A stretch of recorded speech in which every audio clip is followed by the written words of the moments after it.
নমস্কার বন্ধুরা, audio book by Rumi চ্যানেলে আপনাদের সবাইকে অনেক স্বাগত। আমি রুমি। আমি আজ আপনাদের হারুকি মুরাকামির বিখ্যাত নরওয়েজিয়ান উড উপন্যাসটি পড়ে শোনাবো। এটি বাংলা অনুবাদ করেছেন কৌশিক জামাল। আজ শুরু করব এর দ্বিতীয় পর্ব। আমার গল্প পাঠ ভালো লেগে থাকলে অবশ্যই আমার চ্যানেলটিকে সাবস্ক্রাইব করে আমার পাশে থাকবেন। কমেন্টের মাধ্যমে জানাবেন কেমন লাগছে আমার গল্প পাঠ। আসুন তবে শুরু করি আজকের গল্প। গ্রীষ্মের ছুটিতে বিশ্ববিদ্যালয় প্রশাসন দাঙ্গা পুলিশ ডাকলো। পুলিশ ব্যারিকেড ভেঙে ঢুকে ছাত্রদের গ্রেফতার করলো। বেশি কিছু হলো না, তখন সব জায়গাতেই এমন হচ্ছিল। একটা বিশ্ববিদ্যালয় বন্ধ করে দেয়া চারটিখানি কথা না, কত রকমের বিনিয়োগ থাকে এর পেছনে। কয়েকজন ছাত্র পাগল হয়ে গেলই তো আর বিশ্ববিদ্যালয় বন্ধ করে দেওয়া যায় না। এমনকি যারা বিশ্ববিদ্যালয় অচল করে রেখেছিল তারাও চাইতো না বিশ্ববিদ্যালয় বন্ধ হয়ে যাক। তারা স্রেফ চাইছিল বিশ্ববিদ্যালয়ের ক্ষমতায় কিছু অদল বদল করতে। যা নিয়ে আমার কোনো মাথা ব্যথা ছিল না। সুতরাং যখন ধর্মঘট শেষ হলো, আমার বিশেষ কোনো অনুভূতি হলো না। সেপ্টেম্বরে ক্যাম্পাসে যাওয়ার সময় আমি ভেবেছিলাম এখানে সেখানে হয় ইট পাথর পড়ে থাকতে দেখবো, কিন্তু জায়গাটা পুরোপুরি অক্ষত ছিল। লাইব্রেরির বইগুলো ঠিকঠাক আছে, প্রফেসরদের অফিসে ভাঙচুর হয়নি, স্টুডেন্ট অ্যাফেয়ার্স এর অফিসে আগুন দেয়া হয়নি। বজ্রাহতের মতো দাঁড়িয়ে থেকে ভাবলাম, গাধাগুলো তাহলে ব্যারিকেড দিয়ে এতদিন কি কচু করলো। ধর্মঘট ভাঙার পর পুলিশের নজরদারিতে যখন লেকচার আবার শুরু হলো, প্রথম ক্লাসে ঢুকলো ওই গাধাগুলোই যারা ধর্মঘট ডেকেছিল। তাদের ভাব দেখে মনে হচ্ছিল যেন কিছুই হয়নি। তারা ক্লাসে বসে রোল কলের উত্তর দিচ্ছিল আর লেকচার নোট নিচ্ছিল। আমার মজা লাগছিল দেখে, কারণ আন্দোলনের সমাধান তো তখনও হয়নি। তারা তখনও আন্দোলনের সমাপ্তিও ঘোষণা দেয়নি। বিশ্ববিদ্যালয়ে পুলিশ ডেকেছিল, পুলিশ এসে ব্যারিকেড ভেঙে দিয়েছিল, কিন্তু আন্দোলন তো নিজে নিজেই চলার কথা। যেসব গাধার বাচ্চাগুলো আন্দোলন আন্দোলন চিৎকার করে মারা যাচ্ছিল, তখন আর সেসব ছাত্ররা আন্দোলনের পক্ষেই ছিল না, কিংবা সন্দেহই প্রকাশ করছিল বলে তাদের শাস্তির ব্যবস্থা নিচ্ছিল। তাদের নেতাদের আমি খুঁজে খুঁজে জিজ্ঞাসা করলাম কেন তারা ক্লাস করছে এখন। তারা কেউই আমাকে স্পষ্ট কোনো উত্তর দিল না। তারা আর কি বলবে? যে তারা অনুপস্থিত থাকলে ক্রেডিট কমে যাবে এই ভয় ছিল। এই সাহস নিয়ে তারা নাকি বিশ্ববিদ্যালয় বন্ধ করতে এসেছিল। কি হাস্যকর কথা! বাতাস অন্যদিকে ঘুরতেই তাদের কান্না ফিসফিসে বদলে গেল। বন্ধু কিজুকি, আমার মনে হয় না তুমি এই দুনিয়ায় কিছু মিস করছো। এই দুনিয়া নোংরা আবর্জনায় ভর্তি। এই গাধাগুলো পড়াশোনা শেষ করে তাদের নোংরা চরিত্রের মতোই একটা নোংরা সমাজ তৈরি করবে। আমি কিছুদিন ক্লাস করলাম, কিন্তু রোল ডাকলে উত্তর দিতাম না। জানতাম এর কোনো অর্থ নেই। আমার খারাপ লাগতো, কিন্তু কিছু করার ছিল না। আমি শুধু আমার ক্লাসমেটদের থেকে যতটা সম্ভব দূরে থাকার চেষ্টা করতাম। যখন আমার নাম ডাকা হতো অথচ আমি উত্তর দিতাম না, সবাই তখন অস্বস্তিতে পড়তো। তাদের কেউ আমার সাথে কথা বলার চেষ্টা করেনি। আমি নিজে থেকে কোনো কথা বলিনি। সেপ্টেম্বরে দ্বিতীয় সপ্তাহে মেনে নিলাম কলেজে পড়ার আর কোনো মানে নেই, শুধু একঘেয়েমি কাটানোর জন্য যেতাম। আমি সমাজে এমন কোনো কিছু অর্জনের আশা করতাম না যার জন্য পড়াশোনা ছাড়তে হবে। তাই প্রতিদিন ক্লাসে যেতাম, লেকচার নোট নিতাম। ক্লাস না থাকলে লাইব্রেরিতে গিয়ে বই পড়তাম, আবার ঘুরোঘুরি করতাম। সেপ্টেম্বরের দ্বিতীয় সপ্তাহ এসে গেলেও স্টর্ম ট্রুপারের ফেরার কোনো চিহ্নই নেই। পুরোই অস্বাভাবিক ব্যাপার, দুনিয়া কাঁপানোর মতো ঘটনা। বিশ্ববিদ্যালয় খুলে গেছে অথচ স্টর্ম ট্রুপারের ক্লাসে নেই, এটা হতেই পারে না। তার ডেস্ক আর রেডিওর উপর ধুলোর হালকা আস্তরণ পড়েছিল। তার প্লাস্টিকের কাপ, টুথ ব্রাশ, চায়ের কৌটো, কীটনাশক স্প্রে সব সুন্দর করে সেলফে এক সারিতে সাজানো। তার অবর্তমানে আমি রুম পরিষ্কার করে রাখলাম। গত 1.5 বছরের শিক্ষা অভ্যাসে পরিণত হয়েছে। দিনে একবার ঘর ঝাড়ু দিলাম, প্রতি 3 দিনে একবার জানলা মুছলাম, সপ্তাহে একবার ম্যাট্রেস গুলো রোদে দিলাম। অপেক্ষায় থাকলাম কখন সে ফিরে এসে বলবে কত ভালো কাজ করেছি, কিন্তু সে আর ফিরেই এলো না। একদিন ক্লাস থেকে ফিরে দেখি তার সব জিনিস উধাও, আর দরজা থেকে তার নামও সরিয়ে ফেলা হয়েছে। ডর্ম প্রধানের অফিসে গেলাম জানতে ব্যাপারটা কি। সে আর ডর্মে থাকছে না, বলল সে কিছুদিন তোমাকে রুমে একাই থাকতে হবে। তার কাছ থেকে বের করতে পারলাম না স্টর্ম ট্রুপারের হয়েছেটা কি। এই লোকের বিশাল সমস্যা আছে, লোকজনের উপর ছড়ি ঘুরিয়ে আর অন্ধকারে রেখে সে মজা পায়। স্টর্ম ট্রুপারের আইসবার্গ পোস্টার আরো অনেকদিন ছিল, তারপর আমি সেটা সরিয়ে জিম মরিসন আর মাইল ডেভিসের পোস্টার লাগিয়েছিলাম। এরপর রুমটা একটু নিজের মতন লাগছিল। আমার সঞ্চয় থেকে কিছু টাকা দিয়ে একটা ছোট স্টেরিও কিনলাম। রাতে যখন একা একা মদ খেতাম তখন স্টেরিওতে গান শুনতাম। স্টর্ম ট্রুপারের কথা আমার প্রায়ই মনে পড়তো, কিন্তু একা থাকতেও আমার ভালোই লাগছিল। এক সোমবার 11:30টায় নাটকের ইতিহাস ক্লাসে ইউরিপিডিসের উপর লেকচারের পর মিনিট 10 হেঁটে একটা ছোট্ট রেস্টুরেন্টে গেলাম অমলেট আর স্যালাড দিয়ে লাঞ্চ করতে। জায়গাটা পেছনের রাস্তায় হওয়ায় গোলমাল কম। ডাইনিং এর চেয়ে খাবারের দাম একটু বেশি হলেও আরাম করে খাওয়া যায়, আর তারা জানে কি করে ভালো অমলেট তৈরি করতে হয়। রেস্টুরেন্টটা চালাতো এক দম্পতি যারা নিজেদের মধ্যে কোনো কথাই বলতো না বলতে গেলে। সাথে ছিল একজন পার্ট টাইম ওয়েট্রেস। আমি সেখানে জানলার পাশে বসে খাচ্ছিলাম।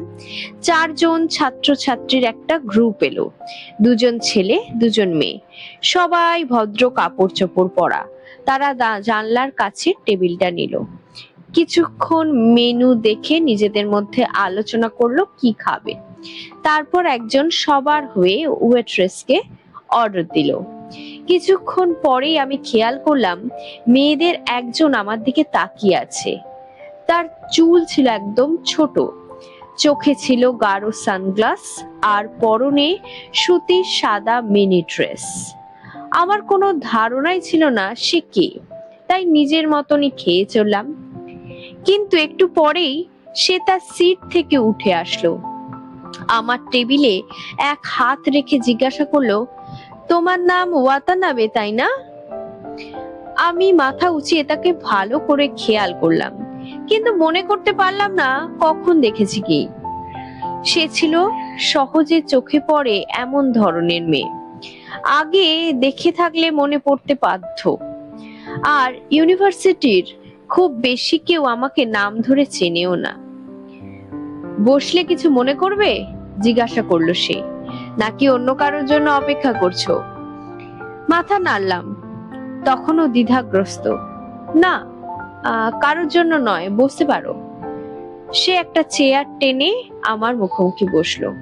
প্রথমে আমার দিকে চেয়ে খাবারের দিকে তাকিয়ে বলল, দেখে ভালোই মনে হচ্ছে। বেশ ভালো, মাশরুম অমলেট এবং মটরশুটির স্যালাড। হে, সে বলল, আচ্ছা আগামীবার এটা খাবো, আজকে অন্য কিছু অর্ডার করে ফেলেছি। কি অর্ডার করেছো? Macaroni and cheese. এদের ম্যাকারনি অ্যান্ড চিজও খারাপ না, বললাম তাকে। যা হোক, তোমাকে কি আমি চিনি? কারণ চিনে থাকলেও আমি মনে করতে পারছি না। ইউরিপিডেস, সে বলল। ইলেকট্রা। কোন দেবতা আমার অসহায় কান্না শুনতে পায় না, জানোই তো। ক্লাস মাত্রই শেষ হলো। ভালো করে তার দিকে তাকালাম। সে তার সানগ্লাস খুলে ফেললে অবশেষে আমি তাকে মনে করতে পারলাম। দেখেছি একে নাটকের ইতিহাস ক্লাসে, প্রথম বর্ষের শিক্ষার্থী। চুলের স্টাইলে বিশাল অদল বদলের কারণে চিনতে পারিনি প্রথমে। আচ্ছা, আমার কাঁধের কয়েক ইঞ্চি নিচে দেখিয়ে বললাম, ছুটির আগে তোমার চুল এতটা লম্বা ছিল। এই ঠিক ধরেছো, সে বলল। ছুটির সময়ে আমি চুল কাটিয়ে ফেলেছি। জঘন্য দেখাচ্ছিল, মনে হচ্ছিল নিজেকে মেরেই ফেলি। আমাকে দেখে মনে হচ্ছিল সৈকতে পড়ে থাকা কোনো লাশ, মাথা ভর্তি সামুদ্রিক আগাছা। তাই ভাবলাম, মারাই যখন যাব, এর চেয়ে বরং কেটেই ফেলা যাক, গরমে অন্তত আরাম লাগবে। সে তার পিক্সি কাট চুলে হাত বোলাতে বোলাতে হাসলো। ভালোই দেখাচ্ছে তোমাকে, অমলেট খেতে খেতে আমি বললাম। একপাশে ফিরে তো। সে পাশ ফিরে পোজ দিল কয়েক সেকেন্ড। হ্যাঁ, এই স্টাইল তোমাকে খুব ভালো মানিয়েছে। মাথার গঠন, অনাবৃত সুন্দর কান, সব মানিয়েছে। তার মানে আমি পুরোপুরি পাগল নই। আমার নিজেরও মনে হচ্ছিল চুল কাটার পর আমাকে বেশ ভালোই দেখাচ্ছে। একটা ছেলেও এখনো পছন্দ করেনি অবশ্য। তারা বলেছে আমাকে প্রথম শ্রেণীতে পড়া বাচ্চা কিংবা বন্দি শিবির থেকে বেঁচে যাওয়া কয়েদির মতো দেখাচ্ছে। ছেলেদের সমস্যা কি? মেয়েদের লম্বা চুলে কি পায় তারা? সব শালা ফ্যাসিস্ট। ছেলেরা কেন মনে করে লম্বা চুলের মেয়েরা সবাই দারুণ মিষ্টি আর খুব মেয়েলি? আমি অন্তত 250 খ্যাত মেয়েদের চিনি যাদের চুল লম্বা। সত্যি বলছি। আমার মনে হয় তোমাকে এই চুলের স্টাইলে বরং আগের চেয়ে অনেক বেশি ভালো দেখাচ্ছে। আমি মন থেকেই কথাটা বললাম। যতদূর মনে পড়ে লম্বা চুলে তাকে দেখে শুধুই আরেকটা সুন্দর মেয়েই মনে হতো। তার চেয়ে আমার সামনে যে মেয়ে বসে আছে তাকে অনেক সজীব দেখাচ্ছে। মনে হচ্ছে জীবনী শক্তিতে ভরপুর। মনে হচ্ছিল বসন্তের আগমনে মাটি থেকে বেরিয়ে এসেছে ছোট্ট একটা জন্তু। তার চোখ যেন স্বাধীন জীবের আনন্দ, হাসি, রাগ, বিস্ময় কিংবা হতাশা অনুভব করে নিজে থেকে নড়ছে। আমি অনেকদিন কাউকে এমন প্রাণবন্ত, এমন বিচিত্র অভিব্যক্তি সহ দেখিনি। আমার খুব মজা লাগছিল ওকে এরকম নড়ে চড়ে কথা বলতে দেখে। মন থেকে বলছো? জানতে চাইল সে। মাথা ঝাঁকালাম আমি। তখনও স্যালাড খাচ্ছি। সে তার গাঢ় সানগ্লাস পরে আমার দিকে তাকালো।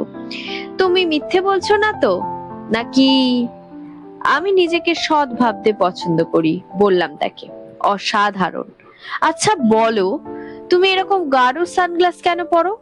হঠাৎ চুল ছোট করে ফেলা নিজেকে অক্ষত লাগছিল, যেন কেউ আমাকে উলঙ্গ করে ভিড়ের মধ্যে ফেলে দিয়েছে। বুঝলাম। অমলেটের শেষ টুকরো মুখে দিয়ে বললাম। সে আগ্রহের সাথে আমার খাওয়া দেখছিল।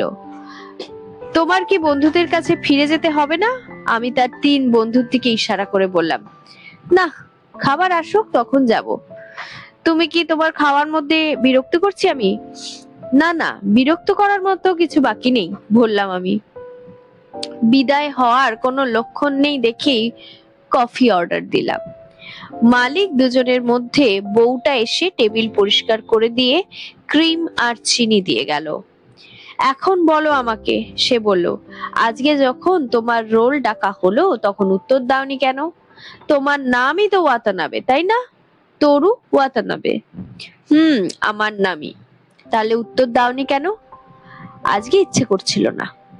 সে আবার সানগ্লাস খুলে টেবিলের উপর রেখে আমার দিকে এমন ভাবে তাকালো যেন চিড়িয়াখানায় কোনো দুর্লভ প্রাণী দেখছে। আজকে ইচ্ছে করছিল না। তোমার কথাবার্তা হামফ্রে বোগার্টের মতো কঠিন। হাস্যকর কথা বলো না। আমি খুবই সাধারণ মানুষ, অন্য সবার মতো। বউটা এসে কফি দিয়ে গেল। আমি ক্রিম আর চিনি না মিশিয়ে চুমুক দিলাম। দেখো দেখো, তুমিও ব্ল্যাক কফি খাও।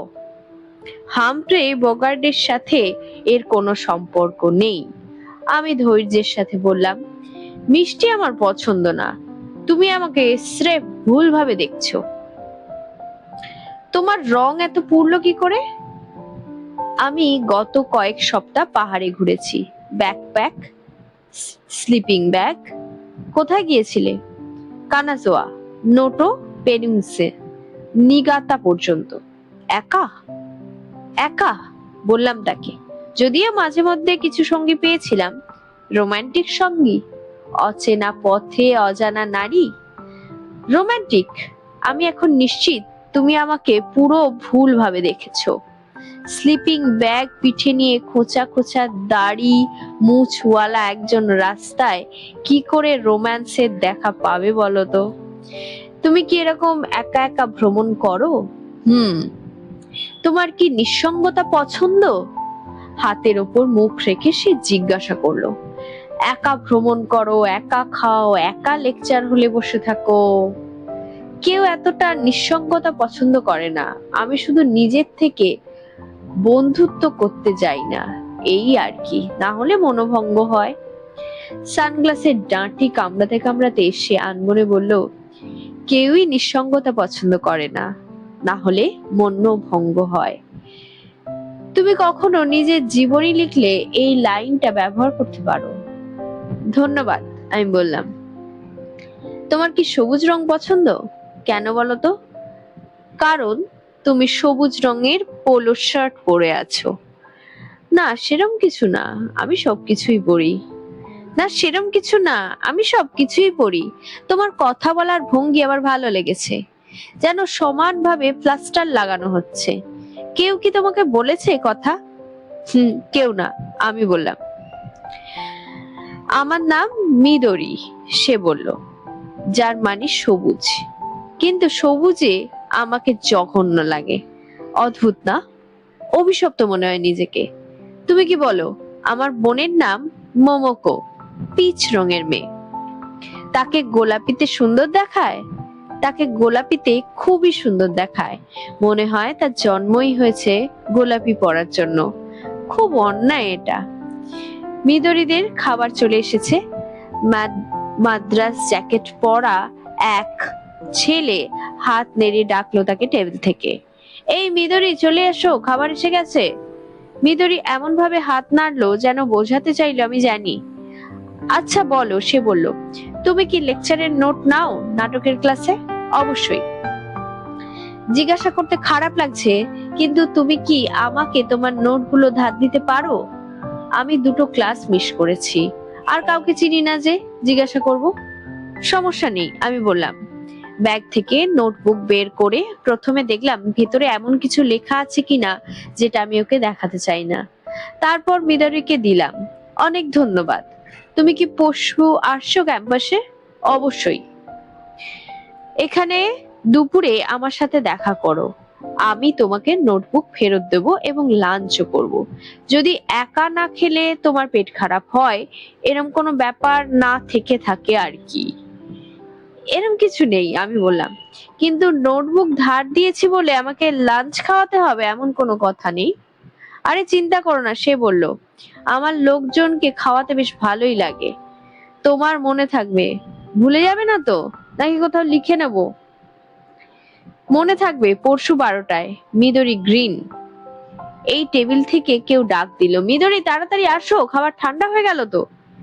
সে পাত্তা না দিয়ে আমাকে জিজ্ঞাসা করলো, তুমি কি সবসময় এভাবে কথা বলো? তাই তো মনে হয়, আমি বললাম। কখনো খেয়াল করিনি। সত্যি বলতে কেউ কখনো আমাকে বলেনি যে আমি অস্বাভাবিকভাবে কথা বলি। সে মনে হলো কিছুক্ষণের জন্য তালগোল পাকিয়ে ফেলেছে, তারপর উঠে হেসে তার টেবিলে ফেরত গেল। আমি যখন কয়েক মিনিট পরে বের হলাম, সে হাত নাড়িয়ে বিদায় জানালো, কিন্তু সাথের বাকি 3 জন আমাকে খেয়াল করলো বলে মনেই হলো না। বুধবার দুপুরে আমি রেস্টুরেন্টে গেলাম, কিন্তু মিদরির কোনো খবর নেই। প্রথমে ভাবলাম একটা বিয়ার নিয়ে অপেক্ষা করি, কিন্তু ভিড় বাড়তে লাগলো। তাই খাবারের অর্ডার করে একা একাই খেলাম। 12:30টায় খাওয়ার শেষ, কিন্তু তখনও মিদরির কোনো খবর নেই। বিল দিয়ে বাইরে গেলাম। রাস্তার ওপারে মঠের পাথরের সিঁড়িতে কিছুক্ষণ অপেক্ষাও করলাম। 1টা বাজলে আমি আশা ছেড়ে দিয়ে লাইব্রেরিতে গেলাম পড়তে। 2টায় গেলাম জার্মান ক্লাসে।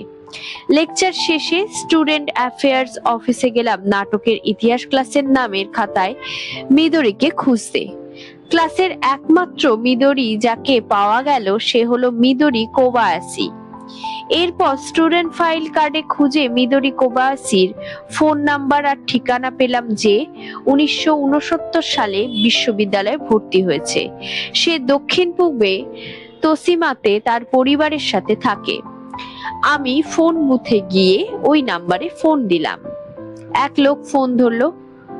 কোবায়াসি বুক স্টোর, বইয়ের দোকান? বিরক্ত করার জন্য দুঃখিত, বললাম তাকে। আমি মিদরিকে খুঁজছিলাম, সে কি আছে? না, সেখানে নেই, লোকটা বলল। আপনি কি বলতে পারেন সে ক্যাম্পাসে আছে কিনা?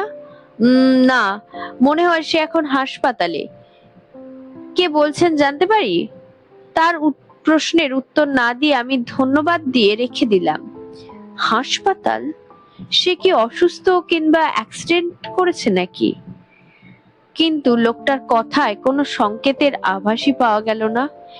এমন ভাবে বলছিল যেন সে মাছের দোকানে মাছ কিনতে গেছে। আর কি কি হতে পারে ভাবলাম কিছুক্ষণ, তারপর বিরক্ত হয়ে ডর্মে ফিরে গেলাম। বিছানায় টান টান হয়ে শুয়ে নাগাসাওয়া থেকে ধার আনা কনরাডের লর্ড জিম শেষ করতে লাগলাম। শেষ হয়ে গেলে নাগাসাওয়ার রুমে গেলাম ফেরত দিতে। নাগাসাওয়া তখন ডাইনিং এর দিকে যাচ্ছিল, তাই আমিও সাথে গেলাম ডিনার করতে। পরীক্ষা কেমন হলো জানতে চাইলাম আমি। পররাষ্ট্র মন্ত্রণালয়ের উচ্চ স্তরে দ্বিতীয় দফা পরীক্ষা হয়েছে এলো আগস্টে, যেরকম সব সময় হয়। এমন ভাবে নাগাসাওয়া বলল যেন কিছুই না। পরীক্ষা দেবে, পাশ করবে, গ্রুপ ডিসকাশন, সাক্ষাৎকার, মেয়েদের পেছনে লাগারই মতন একটা ব্যাপার। অন্যভাবে বললে সহজই ছিল। আমি বললাম, তোমাকে তারা জানাবে কবে? অক্টোবরের প্রথম সপ্তাহে। যদি পাশ করি তোমাকে কিন্তু ডিনার খাওয়াবো। দ্বিতীয় স্তরে কি ধরনের লোকজন পরীক্ষা দিতে যায়? সবাই তোমার মতনই কি সুপারস্টার? বোকার মতো কথা বলো না তো, সব গাধার দল, গাধা কিংবা প্রতিবন্ধী। আমি বলবো যেসব লোক আমলা হতে চায় তাদের 95% আবর্জনা। ফাজলামি করছি না, অনেকে পড়তেও জানে না, জানো? তাহলে তুমি পররাষ্ট্র মন্ত্রণালয়ে ঢুকতে চাও কেন? অনেক কারণ আছে, নাগাসাওয়া বলল। যেমন ধরো, বিদেশে কাজ করার ব্যাপারটা আমার ভালো লাগে। আসলে আমি আমার ক্ষমতার পরীক্ষা করতে চাই। আমি আমাকে সবচেয়ে বড় খেলার মাঠে পরীক্ষা করতে চাই, সরকার ও জনগণ। আমি দেখতে চাই আমি কত উপরে উঠতে পারি, এই বিশাল আমলাতন্ত্রের মধ্যে কত দূর খেলতে পারি। বুঝতে পারছো আমার কথা? খেলার মতোই শোনাচ্ছে। এটা অবশ্যই খেলা।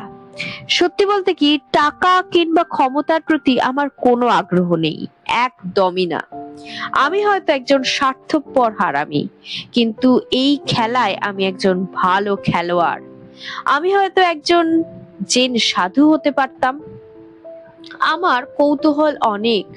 আমি দেখতে চাই এই বিশাল কঠিন দুনিয়াতে কত দূর কি করতে পারি।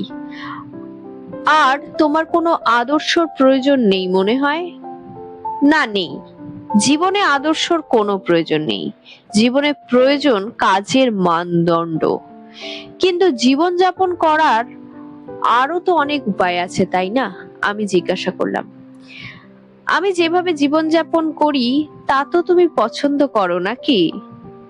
সে অন্য বিষয়, বললাম তাকে। আমি চাইলেও টোকিওর বিশ্ববিদ্যালয়ে পড়াশোনা করতে পারতাম না। আমি চাইলেও আমার পছন্দ মতো মেয়ের সাথে যখন খুশি শুতে পারতাম না। আমি ভালো করে কথা বলতে পারি না, লোকজন আমাকে পাত্তা দেয় না। আমার কোনো গার্লফ্রেন্ড নেই। দ্বিতীয় সারির প্রাইভেট একটা কলেজ থেকে সাহিত্যে বিএ পাস করার পর আমার কোনো ভবিষ্যৎ নেই। এরপর তোমার জীবনযাপন আমি পছন্দ করি কিনা তাতে কি এসে যায় বলো তো? তুমি বলতে চাইছো তুমি আমার জীবনকে হিংসা করো? না, একদমই না। আমি বললাম, আমি যেরকম তাতে আমি অভ্যস্ত। টোকিও বিশ্ববিদ্যালয়ে কিংবা পররাষ্ট্র মন্ত্রণালয় নিয়ে আমার কিচ্ছু আসে যায় না। হ্যাঁ, যদি কোনো কিছু নিয়ে আমি তোমাকে হিংসা করি, সেটা হলো তোমার হাতসুমির মতো অসাধারণ একজন গার্লফ্রেন্ড আছে। নাগাসাওয়া চুপ করে খেতে থাকলো। যখন আমাদের খাওয়া শেষ হলো সে বলল, জানো ওয়াতানাবে, আমার কি মনে হয় এখান থেকে বের হয়ে যাওয়ার 10 বা 20 বছর পরে আবার হয়তো কোথাও আমাদের দেখা হবে। যেভাবেই হোক না কেন আমার মনে হয় আমাদের মধ্যে মিল হবেই। ডিকেন্সের মতো শোনাচ্ছে। আমি হেসে বললাম, হতে পারে। সেও হেসে বলল, কিন্তু এসব ব্যাপারে আমার অনুমান সাধারণত ঠিকই হয়। ডাইনিং হল থেকে বেরিয়ে একটা বারে গেলাম আমরা। রাত 9টা পর্যন্ত সেখানে পান করলাম। আমাকে বলো নাগাসাওয়া, জিজ্ঞাসা করলাম তাকে, তোমার জীবনে কাজের মানদণ্ডর অর্থ কি? আমি যদি বলি তুমি হাসবে, সে বলল, না হাসবো না। আমি বললাম, ঠিক আছে। সে বলল, আমার জীবনে কাজের মানদণ্ড হলো একজন ভদ্রলোক হওয়া। আমি হাসিনি, কিন্তু চেয়ার থেকে প্রায় পড়েই যাচ্ছিলাম। ভদ্রলোক হওয়া? একজন ভদ্রলোক? হ্যাঁ, ঠিকই শুনেছো। ভদ্রলোক হওয়া মানে কি? তোমার কাছে ভদ্রলোকের সংজ্ঞা কি? একজন ভদ্রলোক হচ্ছেন তিনি যে মনে যা চায় তা করেন না, যা করা উচিত তাই করেন। তুমি আমার দেখা সবচেয়ে অদ্ভুত লোক, বললাম তাকে। আরে তুমি আমার দেখা সবচেয়ে সোজা কথার মানুষ। কথাটা বলেই আমাদের দুজনের বিল দিয়ে দিল সে। পরের সপ্তাহে আমি নাটকের ইতিহাস ক্লাসে গেলাম, কিন্তু মিদোরি কোবায়াশির কোনো খবর নেই তখনও। রুমে একবার চোখ বুলিয়ে যখন নিশ্চিত হলাম সে নেই, প্রথম সারিতে আমার বরাবরের সিটে গিয়েই বসলাম। প্রফেসর আসার আগেই নাওকোকে একটা চিঠি লিখলাম। গ্রীষ্মের বন্ধে কোথায় কোথায় ঘুরলাম লিখলাম, যেসব রাস্তা দিয়ে গিয়েছিলাম, সেসব শহর পার করেছিলাম, যেসব মানুষের সাথে পরিচয় হয়েছে। আমি তোমার কথা প্রতি রাতেই ভাবি। এখন যেহেতু তোমার সাথে আর দেখা হয় না, আমি বুঝতে পারছি তোমাকে আমার কত প্রয়োজন। স্কুল খুবই বিরক্তিকর, শুধু মনের জোরে ক্লাস আর অ্যাসাইনমেন্ট করে যাচ্ছি। তুমি চলে যাওয়ার পর সবকিছু অর্থহীন লাগে। তোমার সাথে কথা ভালো করে বলতে চাই, পারলে খুব ভালো হতো যদি হতো সেটা। যদি তোমার স্যানিটোরিয়ামে সম্ভব হয় আমি কয়েক ঘন্টার জন্য এসে দেখা করে যেতে পারি। আর আরো ভালো হয় যদি তুমি আমি আগের মতো পাশাপাশি হাঁটতে হাঁটতে কথা বলতাম। চেষ্টা করো ছোট করে হলে উত্তর দিতে। আমি 4 পৃষ্ঠা লিখে ভাঁজ করে খামে ভরে উপরে নাওকোর পরিবারের ঠিকানা লিখে রাখলাম। প্রফেসর ততক্ষণে চলে আসলেন। ভুরু থেকে ঘাম মুছতে মুছতে রোল ডাকছিলেন। তিনি ছিলেন ছোটখাটো দুঃখী চেহারার একজন মানুষ, লাঠিতে ভর দিয়ে হাঁটতেন। তার লেকচারে মজার কিছুই ছিল না, কিন্তু যথেষ্ট দরকারি এবং যত্নের সাথে প্রস্তুত করা ছিল সেটা। এরকম গরম আর পড়েনি, মন্তব্য করে তিনি সরাসরি ইউরিপিডিসের নাটকের সংকেত মুহূর্তে দৈবের হস্তক্ষেপ নিয়ে লেকচার শুরু করলেন। ইউরিপিডিসের নাটক দেবতার ধারণা কি করে এক্সেলেস কিংবা সফোক্লিসের দেবতা থেকে আলাদা সে নিয়ে বিস্তারিত বললেন। তিনি 15 মিনিটের মতো বলার পর ক্লাসরুমের দরজা খুলে মিদোরি ঢুকলো। তার পরনে ছিল গাঢ় নীল শর্ট শার্ট, ক্রিম রঙা সুতির পায়জামা আর সানগ্লাস। প্রফেসরের দিকে সরি একটু দেরি হয়ে গেল ধরনের হাসি দিয়ে সে আমার পাশে বসে পড়ল। তারপর ব্যাগ থেকে আমার নোটবুকটা বের করে এগিয়ে দিল। ভেতরে আমি একটা চিরকুট পেলাম। বুধবারের জন্য দুঃখিত, রেগে আছো? লেকচার যখন অর্ধেক, প্রফেসর ব্ল্যাক বোর্ডে গ্রিন স্টেজ আঁকছিলেন। দরজা খুলে হেলমেট পরা দুজন ছাত্র ঢুকলো। তাদেরকে একসাথে দেখে কৌতুকাভিনীত মনে হচ্ছিল। একজন ফর্সা চিকন আর লম্বা, আরেকজন খাটো শ্যামলা গোলাকার গড়নের সাথে বেমানান লম্বা দাড়ি। লম্বুর হাত ভর্তি রাজনৈতিক আন্দোলনের সংক্রান্ত কিছু পুস্তিকা। বাটকুটা প্রফেসরের কাছে গিয়ে ভদ্রস্বরে বলল সে তার ক্লাসের বাকি সময় রাজনৈতিক বিতর্কে ব্যবহার করতে ইচ্ছুক। প্রফেসর যেন তাদেরকে সহযোগিতা করেন। সাথে যোগ করলো দুনিয়া হাজার হাজার সমস্যায় ভর্তি, যা এই মুহূর্তে গ্রিন ট্র্যাজেডির চেয়ে অনেক জরুরি। তাদের অনুরোধ অবশ্যই ঘোষণার মতো শোনালো। প্রফেসর উত্তর দিলেন, আমার যথেষ্ট সন্দেহ আছে দুনিয়ার সমস্যা ঔদ গ্রিক ট্র্যাজেডির চেয়ে জরুরি কিনা, কিন্তু আমি বললেই তো তোমরা শুনবে না, সুতরাং যা খুশি করো। এই বলে তিনি তার লাঠি নিয়ে ক্লাস থেকে বেরিয়ে গেলেন। লম্বু পুস্তিকা বিতরণ শুরু করলো। বাটকুটা তার লেকচার শুরু করলো। লিফলেট যথারীতি সাধারণ স্লোগানে ভর্তি। লোক দেখানো বিশ্ববিদ্যালয়ের প্রেসিডেন্ট নির্বাচন বাতিল করতে হবে। ক্যাম্পাস ধর্মঘটে সবাই এক হও। সাম্রাজ্যবাদী শিক্ষা ব্যবসা নীতি গুড়িয়ে দাও। তারা যা বলছিল তা নিয়ে আমার কোনো সমস্যা ছিল না, শুধু লেখাগুলো ফালতু ছিল। এগুলোর মধ্যে কোনো আস্থা, বিশ্বাস কিংবা আবেগে ছিটে ফোটাও ছিল না। বাটকুর বক্তব্য একই রকম ফালতু ছিল, একই সুর, শব্দগুলো খালি আলাদা। এই ছাগলগুলোর শত্রু সরকার ছিল না, ছিল তাদের সৃজনশীলতার অভাব। চলো চলো ভেগে পড়ি, মিদরি বলল। আমি সায় দিয়ে উঠে দাঁড়ালাম। আমরা দুজন যখন দরজা দিয়ে এগোচ্ছিলাম, বাটকু আমার দিকে লক্ষ্য করে কি জানি বলল, বুঝলাম না। মিদরি তার দিকে হাত নেড়ে বলল, পরে দেখা হবে। আমরা কি বিপ্লব বিরোধীদের তালিকায় পড়ে গেলাম গো? বেরিয়ে আসার পরে সে বলল, বিপ্লবীদের জয় হলে কি আমাদের টেলিফোনের খাম্বায় ঝুলিয়ে দেবে নাকি? তাহলে আগে লাঞ্চ করে ফেলা যাক, যদি মরে টরে যাই। ঠিক আছে চলো, আমি তোমাকে এক জায়গায় নিয়ে যেতে চাই, একটু দূরে হবে। তোমার হাতে সময় আছে তো? 2টায় ক্লাস আছে, তার আগে পর্যন্ত কোনো সমস্যা নেই। মিদরি আমাকে ইউৎসুয়া নিয়ে গেল বাসে করে। সেখানে স্টেশনের পেছনে ছায়ায় একটা বাক্স লাঞ্চ ধরনের ছোট ছিমছাম দোকান।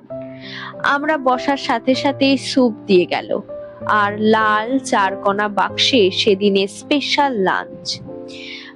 বাস করে আসাটা উসুল হলো। খুব ভালো খাবার, আমি বললাম, দামও কম। আমি সেই স্কুলের সময় থেকেই এখানে আসি। আমার পুরাতন স্কুল রাস্তায় ওটাই পড়ে। অনেক কড়াকড়ি ছিল, তাই আমরা পালিয়ে এখানে আসতাম খেতে। বাইরে খেতে গিয়ে ধরা পড়লে স্কুল থেকে বের করে দিত। সানগ্লাস ছাড়া মিদরির চোখগুলো ঘুম ঘুম দেখাচ্ছিল। আগের বার সেরকম লাগেনি। সে হয় হাতের চিকন রূপার ব্রেসলেট নাড়াচ্ছিল, নয়তো করে আঙুলের নখ দিয়ে চোখের কোনা চুলকাচ্ছিল। ক্লান্ত? খানিকটা। ঠিক মতো ঘুম হচ্ছে না সেই জন্য। আমি ঠিক আছি, চিন্তা করো না, সে বলল।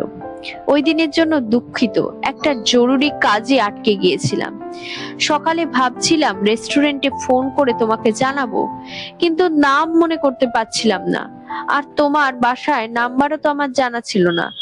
অনেকক্ষণ অপেক্ষা করেছো তাই না? কোনো ব্যাপার না, আমার হাতে অনেক সময়। অনেক? আমার যতটুকু দরকার তার চেয়ে বেশি। তোমার ঘুমের জন্য কিছু দিতে পারলে ভালো হতো। মিদরি তার হাতের উপর মুখ রেখে হাসলো। কি দারুণ লোক তুমি। দারুণ না? স্রেফ নষ্ট করার সময় আছে আমার, বললাম তাকে। যা হোক, আমি তোমার বাসায় ফোন করেছিলাম, কেউ একজন বলল তুমি হাসপাতালে। সব ঠিক আছে তো? বাসায় ফোন করেছিলে? ভুরু কুচকে বলল। বাসার নাম্বার পেলে কোথায়? স্টুডেন্ট অ্যাফেয়ার্স এর অফিস থেকে যে কেউ জোগাড় করতে পারে। সে মাথা ঝাঁকিয়ে আবার ব্রেসলেট নাড়তে লাগলো। আমার মাথায় কখন ব্যাপারটা আসেনি। তাহলে তোমার নাম্বার জোগাড় করে আমিও তো ফেলতে পারতাম। যা হোক, হাসপাতালের কাহিনী তোমাকে পরে বলবো, আজকে এ নিয়ে কিছু বলতে ইচ্ছে করছে না, দুঃখিত। না না ঠিক আছে, আমি তোমার ব্যক্তিগত ব্যাপারে নাক গলাতে চাইনি। আরে, নাক না গলানোর মতো কিছু না, আমি স্রেফ খুব ক্লান্ত, বৃষ্টির দিনের বানরের মতো। তাহলে তুমি বাসায় গিয়ে ঘুম দিতে পারো নাকি? এখন না, চলো বের হই আগে। সে আমাকে তার পুরনো হাই স্কুলে নিয়ে গেল, ইউতসুয়া থেকে হাঁটা দূরত্বে। স্টেশনটার সামনে দিয়ে যাওয়ার সময় আমার মনে পড়লো নাওকো আর আমার সেই অন্তহীন হাঁটার কথা। সব শুরু হয়েছিল এখান থেকেই। আমি উপলব্ধি করলাম সেদিন, সেই মে মাসের রবিবারে, যদি নাওকোর সাথে আমার দেখা না হতো, তবে আমার জীবন আজকের থেকে ভিন্ন হতো। আমাদের সেদিনের দেখা হয়েছিল কারণ দেখা হয় আমাদের নিয়তি ছিল। আমাদের যদি সেদিন সেখানে দেখা না হতো, হয়তো অন্য কোথাও অন্য সময় ঠিকই দেখা হতো। তাই এরকম চিন্তার আর কোনো অর্থ নেই, কিন্তু আমি মন থেকে অনুভব করি এটা। সে যে হাই স্কুলে মিদরি যেত তার দিকে মুখ করে পার্কের বেঞ্চে পাশাপাশি বসলাম আমরা। দেওয়াল থেকে আইভি লতা ঝুলছে, এক ঝাঁক কবুতর বসে বসে তাদের ডানাগুলোকে বিশ্রাম দিচ্ছিল। সুন্দর কিন্তু পুরনো একটা বিল্ডিং, বিশাল একটা ওক গাছ স্কুলের সামনে খোলা জায়গায় দাঁড়িয়ে আছে। তার পাশ দিয়ে কয়েক কলাম সাদা ধোঁয়া উঠে যাচ্ছে আকাশে। গ্রীষ্মের আলোর জন্য ধোঁয়াগুলোকে মেঘের মতো দেখাচ্ছে। তুমি কি জানো কিসের ধোঁয়াগুলো? মিদরি হঠাৎ জিজ্ঞাসা করলো। কোনো ধারণা নেই, বললাম আমি। মেয়েদের স্যানিটারি ন্যাপকিন পোড়াচ্ছে। যা, কি বলো? আমি আর কিছু বলার মতনই পেলাম না। স্যানিটারি ন্যাপকিন, ট্যাম্পুন, ওইসব জিনিস আর কি, মিদরি হেসে বলল। মেয়েদের স্কুল তো, বুড়ো দারোয়ান ময়লার পাত্র থেকে ওগুলো নিয়ে চুল্লিতে পোড়ায়, সেখান থেকে এই ধোঁয়া হয়। বলো কি? সেটাই। আমি যখন ক্লাস করতাম আর জানলা দিয়ে ধোঁয়া দেখতাম, তখন এই নিয়ে ভাবতাম, একটা স্কুলে জুনিয়র সিনিয়র ক্লাস মিলে প্রায় 1000 ছাত্রী আছে। সুতরাং ধরে নিতে পারো তাদের ভেতর 900-র মতোই মেয়েদের পিরিয়ড শুরু হয়েছে, আর 1/5 হয়তো একই সময়ে পিরিয়ড হচ্ছে। তার মানে 180 মেয়ের ন্যাপকিন প্রতিদিন পোড়ানো হচ্ছে। ঠিক হয়তো, যদিও আমি সংখ্যার ব্যাপারে একটু সন্দিহান। সংখ্যা যা হোক, প্রায় 180 মেয়ে। তোমার কি মনে হয় ওগুলো জোড়ো করে পোড়াতে কেমন লাগে? কল্পনা করা মুশকিল, বললাম আমি। ওই বয়স্ক মানুষটা কিসের মধ্যে দিয়ে যাচ্ছে আসলেই কল্পনা করা মুশকিল। আমি আর মিদরি বসে বসে ধোঁয়া দেখতে লাগলাম। আমি কখনোই এই স্কুলে পড়তে চাইনি। মিদরি তার স্বভাব সুলভ মাথা নাড়িয়ে বলল, আমি একদম সাধারণ একটা পাবলিক স্কুলে পড়তে চেয়েছিলাম। এমন একটা স্কুল যেখানে আমি সাধারণ টিনেজারদের মতন মজা করতে পারবো, রিল্যাক্স করতে পারবো। কিন্তু আমার বাবা মা ভাবলেন এরকম নামি দামি জায়গায় পড়ালে আমার জন্য ভালো হবে। তারাই আমাকে এই জায়গায় এনে বন্দি করলেন। তুমি তো জানোই, মনে হয় ছোট ক্লাসে রেজাল্ট ভালো হলে কি হয়। শিক্ষক বাবা মাকে বলল এরকম গ্রেড পেলে তার ওই রকম স্কুলে পড়া উচিত। ফলে আমি এখানে এসে ভর্তি হলাম। 6 বছর এখানে পড়েছি, একটুও ভালো লাগেনি আমার। কখনো স্কুল ফাঁকি দিইনি বা দেরি করিনি, যার জন্য আমি সার্টিফিকেট অফ মেরিট পর্যন্ত পেয়েছি। বুঝতে পারছো কতটা ঘৃণা করতাম আমি স্কুলটাকে? মানে? না না, বুঝলাম না তো। আমি এই জায়গাটাকে খুব খুব ঘৃণা করতাম। আমি চাইনি এর কাছে হেরে যেতে। একবার একে সুযোগ দিলেই আমি শেষ হয়ে যেতাম। ভয়ে ভয়ে ছিলাম, আমি পারবো না। 103 জ্বর নিয়েও গড়িয়ে গড়িয়ে স্কুলে এসেছি। শিক্ষক জিজ্ঞাসা করেছে আমি অসুস্থ কিনা। আমি বলেছি না, অসুস্থ না। গ্রাজুয়েশনের দিন তারা আমাকে পূর্ণ উপস্থিতি আর সময় নিষ্ঠার জন্য সার্টিফিকেটও দিয়েছিল, আর দিয়েছিল একটা ফ্রেঞ্চ ডিকশনারি। তাই আমি এখন জার্মান পড়ছি। এই স্কুলের কাছে আমি কোনো ঋণ রাখতে চাইনি। মজা করছি না, সত্যি। তুমি তোমার স্কুলকে এত ঘৃণা করতে কেন? তুমি তোমার স্কুলকে পছন্দ করতে? না, পছন্দ করতাম না, কিন্তু ঘৃণাও করতাম না। আমি সাধারণ পাবলিক হাই স্কুলে পড়েছি, কিন্তু এটা নিয়ে তেমন কোনো চিন্তা কাজ করেনি আমার মাথায়। কিন্তু এই স্কুলে? মিদরি তার আঙুল দিয়ে চোখের কোনা খোঁচাতে খোঁচাতে বলল, এই স্কুলে ধনী পরিবারের মেয়ে ছাড়া কিচ্ছু নেই। প্রায় 1000 মেয়ে, সবার পরিবার ভালো, সবার রেজাল্টও ভালো, সবাই ধনী। ধনী না হলে তারা টিকবে না। উচ্চ বেতন, চাঁদার উপর চাঁদা, ব্যয়বহুল শিক্ষা সফর। যেমন ধরো, আমরা কিয়োটোতে গিয়েছি, সবাইকে প্রথম শ্রেণীর হোটেলে রাখা হয়েছিল। সেখানে বার্নিশ করা টেবিলে নাস্তা দেওয়া হতো। বছরে একবার টেবিল ম্যানার শেখানোর জন্য টোকিওর সবচেয়ে দামি হোটেলে নিয়ে যাওয়া হতো আমাদেরকে। মানে, এটা কোনো সাধারণ স্কুল না। আমার ক্লাসের 160 জন মেয়ের মধ্যে আমি একমাত্র মেয়ে যে তোশিমার মধ্যবিত্ত পরিবার থেকে এসেছে। একবার স্কুল রেজিস্টার দেখেছিলাম, প্রত্যেকটা মেয়ের বাড়ি বড়লোক পাড়ায়। না দাঁড়াও, আর একজন মেয়ে ছিল, সে সিবায় কৃষক পরিবার থেকে এসেছিল। তার সাথে আমার বন্ধুত্বের মতো হয়েছিল। বেশ ভালো ছিল মেয়েটা। সে তার বাড়িতে আমাকে খেতে ডেকেছিল, আর মাপ চেয়েছিল অনেক দূর আমাকে যেতে হবে বলে। আমি গিয়েছিলাম। জায়গাটা অসাধারণ, বিশাল জায়গা। মিনিট 15 লাগে পুরোটা ঘুরতে। অসাধারণ বাগান ছিল ওদের, আর ছিল দুটো কুকুর যাদেরকে মাংস খাওয়ানো হতো। সে লজ্জিত ছিল শিবার মতন একটা জায়গায় তার বাড়ি নিয়ে। তাকে একজন সোফার মার্সিডিস বেঞ্চে করে স্কুলে আনা নেয়া করতো যেন দেরি না হয়ে যায়। গ্রিন হর্নেট সিনেমার মতন সোফার, হ্যাট পরা, সাদা গ্লাভস, সেই রকমই ব্যাপার স্যাপার। তারপর কিনা সে হীনমন্যতায় ভুগতো, ভাবতে পারো? আমি মাথা নাড়লাম। পুরো স্কুলে আমি কেবল কিটা, অৎসুকা, তোসিমার মতন জায়গায় বাস করতাম। আর অভিভাবকের পেশাতে লেখা ছিল বইয়ের দোকানের মালিক। আমার ক্লাসের সবাই এটাকে বড় কিছু ভাবতো। তুমি তো অনেক ভাগ্যবতী, পছন্দ মতো যে কোনো বই পড়তে পারো, এ ধরনের কথাবার্তা বলতো। তারা ভাবতো কিনোকুনিয়ার মতন বড় কোনো বইয়ের দোকান হয়তো। তাদের ধারণাই ছিল না কোবায়াসি বুক স্টোর কত ছোট একটা দোকান। দরজা দিয়ে ঢুকলে ম্যাগাজিন ছাড়া কিচ্ছু নেই। কভারে লেটেস্ট সেক্সুয়াল টেকনিক লেখা। মেয়েদের ম্যাগাজিন সবচেয়ে ভালো বিক্রি হয়। এলাকার তাবৎ গৃহিণীরা সেগুলো কেনে, আর তাদের রান্নাঘরের টেবিলে বসে মাথা থেকে পা পর্যন্ত পড়ে, আর ভাবে স্বামী বাসায় আসলে বিছানায় গিয়ে পরীক্ষা করে দেখবে। গৃহিণীদের মাথায় সারাক্ষণ মনে হয় এইসবই ঘরে। কমিক্সও ভালো বিক্রি হয়, আর সাপ্তাহিক পত্রিকা তো আছেই। এই হলো বইয়ের দোকানের অবস্থা। বিক্রি হয় ম্যাগাজিন, কিছু পেপার ব্যাগ বই আছে অবশ্য, রহস্য গল্প, গুন্ডামি, প্রেম, এইসব নিয়ে এগুলোই বিক্রি হয়।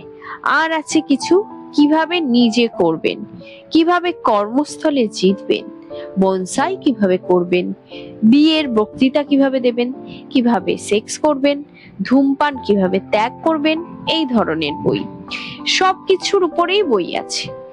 আমরা এমনকি স্টেশনারি সাপ্লাইও বিক্রি করি, বল পয়েন্ট, কলম, পেন্সিল, নোটবুক সব। কোনো ওয়ার অ্যান্ড পিস না, কোনো কেঞ্জাবুরো উয়ে না, কোনো ক্যাচার ইন দ্য রাই না। এই হলো কোবায়াসি বুক স্টোর। সেই রকম ভাগ্যবতী আমি। তোমার কি মনে হচ্ছে আমি ভাগ্যবতী? অবস্থাটা বুঝতে পারছি। বুঝতে পারছি কি ভাবছো। পাড়ায় সবাই এখানে আসে, কেউ কেউ বছরের পর বছর ধরে কিনছে। ব্যবসা খুবই ভালো, 4 জনের সংসার চালানোর জন্য যথেষ্টের চেয়েও বেশি। কোনো ঋণ নেই, 2 মেয়ে কলেজে, কিন্তু এই পর্যন্তই। জমা বলতে কিন্তু কিচ্ছু নেই। তাদের কখনো উচিত ছিল না আমাকে এরকম একটা স্কুলে পড়ানো। বাসায় অশান্তি হওয়ার কারণই ছিল এটা। স্কুল থেকে যখন চাঁদা চাইতো তারা মেজাজ খারাপ করত, আর আমি সবসময় ভয়ে ভয়ে থাকতাম। ক্লাসমেটদের সাথে দামি কোথাও খেতে গেলাম আর আমার টাকা শেষ হয়ে গেল। পুরোই অশান্তিময় জীবন। তোমার পরিবার কি বড়লোক? আমার পরিবার? না, আমার বাবা মা একদম সাধারণ কর্মজীবী মানুষ। বড়লোক না, তবে গরিবও না। আমি জানি আমাকে টোকিওতে প্রাইভেট ইউনিভার্সিটিতে পড়ানোর জন্য তাদের কষ্ট হচ্ছে অনেক, কিন্তু আমি একা, কোনো ভাই বোন নেই, তাই সেরকম কোনো চিন্তা নেই তাদের। আমার খরচের জন্য তারা কিছু দেন না। আমি পার্ট টাইম চাকরি করি। আমরা ছোট বাগানওয়ালা সাধারণ বাড়িতে থাকি, টয়োটা করোলা চালাই। কি চাকরি করো? সেনজুকুতে একটা রেকর্ড শপে সপ্তাহে 3 দিন কাজ করি। সোজা কাজ, দোকানে বসে থাকতে হয় খালি। বলো কি? মিদরি বলল। জানি না কেন, জানি তোমাকে দেখে মনে হচ্ছিল টাকার জন্য কষ্ট করো না তুমি। তা সত্যি, টাকার জন্য আমি কখনোই কষ্ট করিনি। তার মানে এই না যে আমার টন টন টাকা আছে। বেশিরভাগ মানুষের যেরকম টাকা থাকে আমারও তাই আছে। আমার স্কুলের বেশিরভাগ মানুষই বড়লোক ছিল। কলের ওপর হাত রেখে মিদরি বলল, সেটাই ছিল সমস্যা। এখন তোমাকে অনেক সুযোগ আছে সেই সমস্যা ছাড়া দুনিয়া দেখার। যতটা না চাও তার চেয়ে বেশি বলে এইভাবে করা হয়। আচ্ছা, তুমি কি জানো ধনী হওয়ার মধ্যে সবচেয়ে মজা কোথায়? না, জানি না। তোমার কাছে কোনো টাকা নেই এটা বলার মধ্যে। ধরো আমি আমার কোনো ক্লাসমেটকে বললাম, চল আমরা এটা করি, আর সে বলল, দুঃখিত আমার কাছে টাকা নেই। যা আমি কখনো বলতে পারিনি যখন পরিস্থিতি উল্টো ছিল।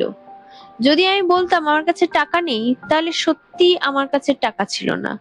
খুবই দুঃখজনক ছিল। যেমন ধরো একটা সুন্দরী মেয়ে যদি বলি, আমাকে দেখতে আজকে জঘন্য লাগছে, আজকে বাইরে বের হব না, কেউ মাথায় ঘামাবে না।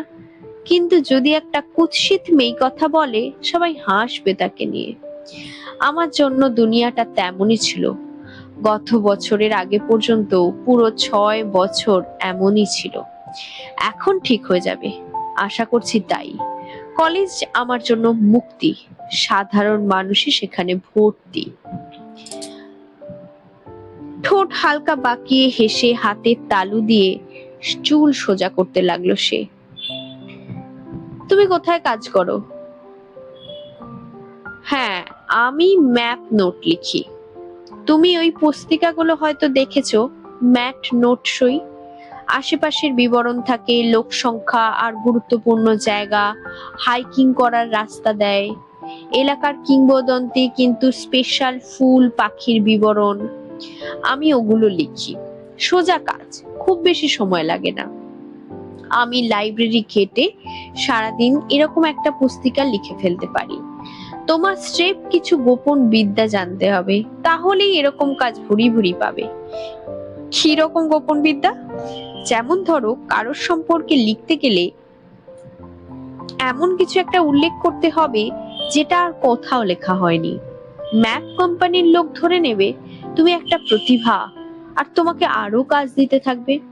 তারপর ধরো এরকম কোন উপত্যকায় একটা বাঁধ দিয়েছে, একটা গ্রাম পানিতে তলিয়ে গেছে, কিন্তু প্রতি বসন্তে দক্ষিণ থেকে পাখি আসে, লেক থেকে দেখা তাদের উঠতে দেখা যায়।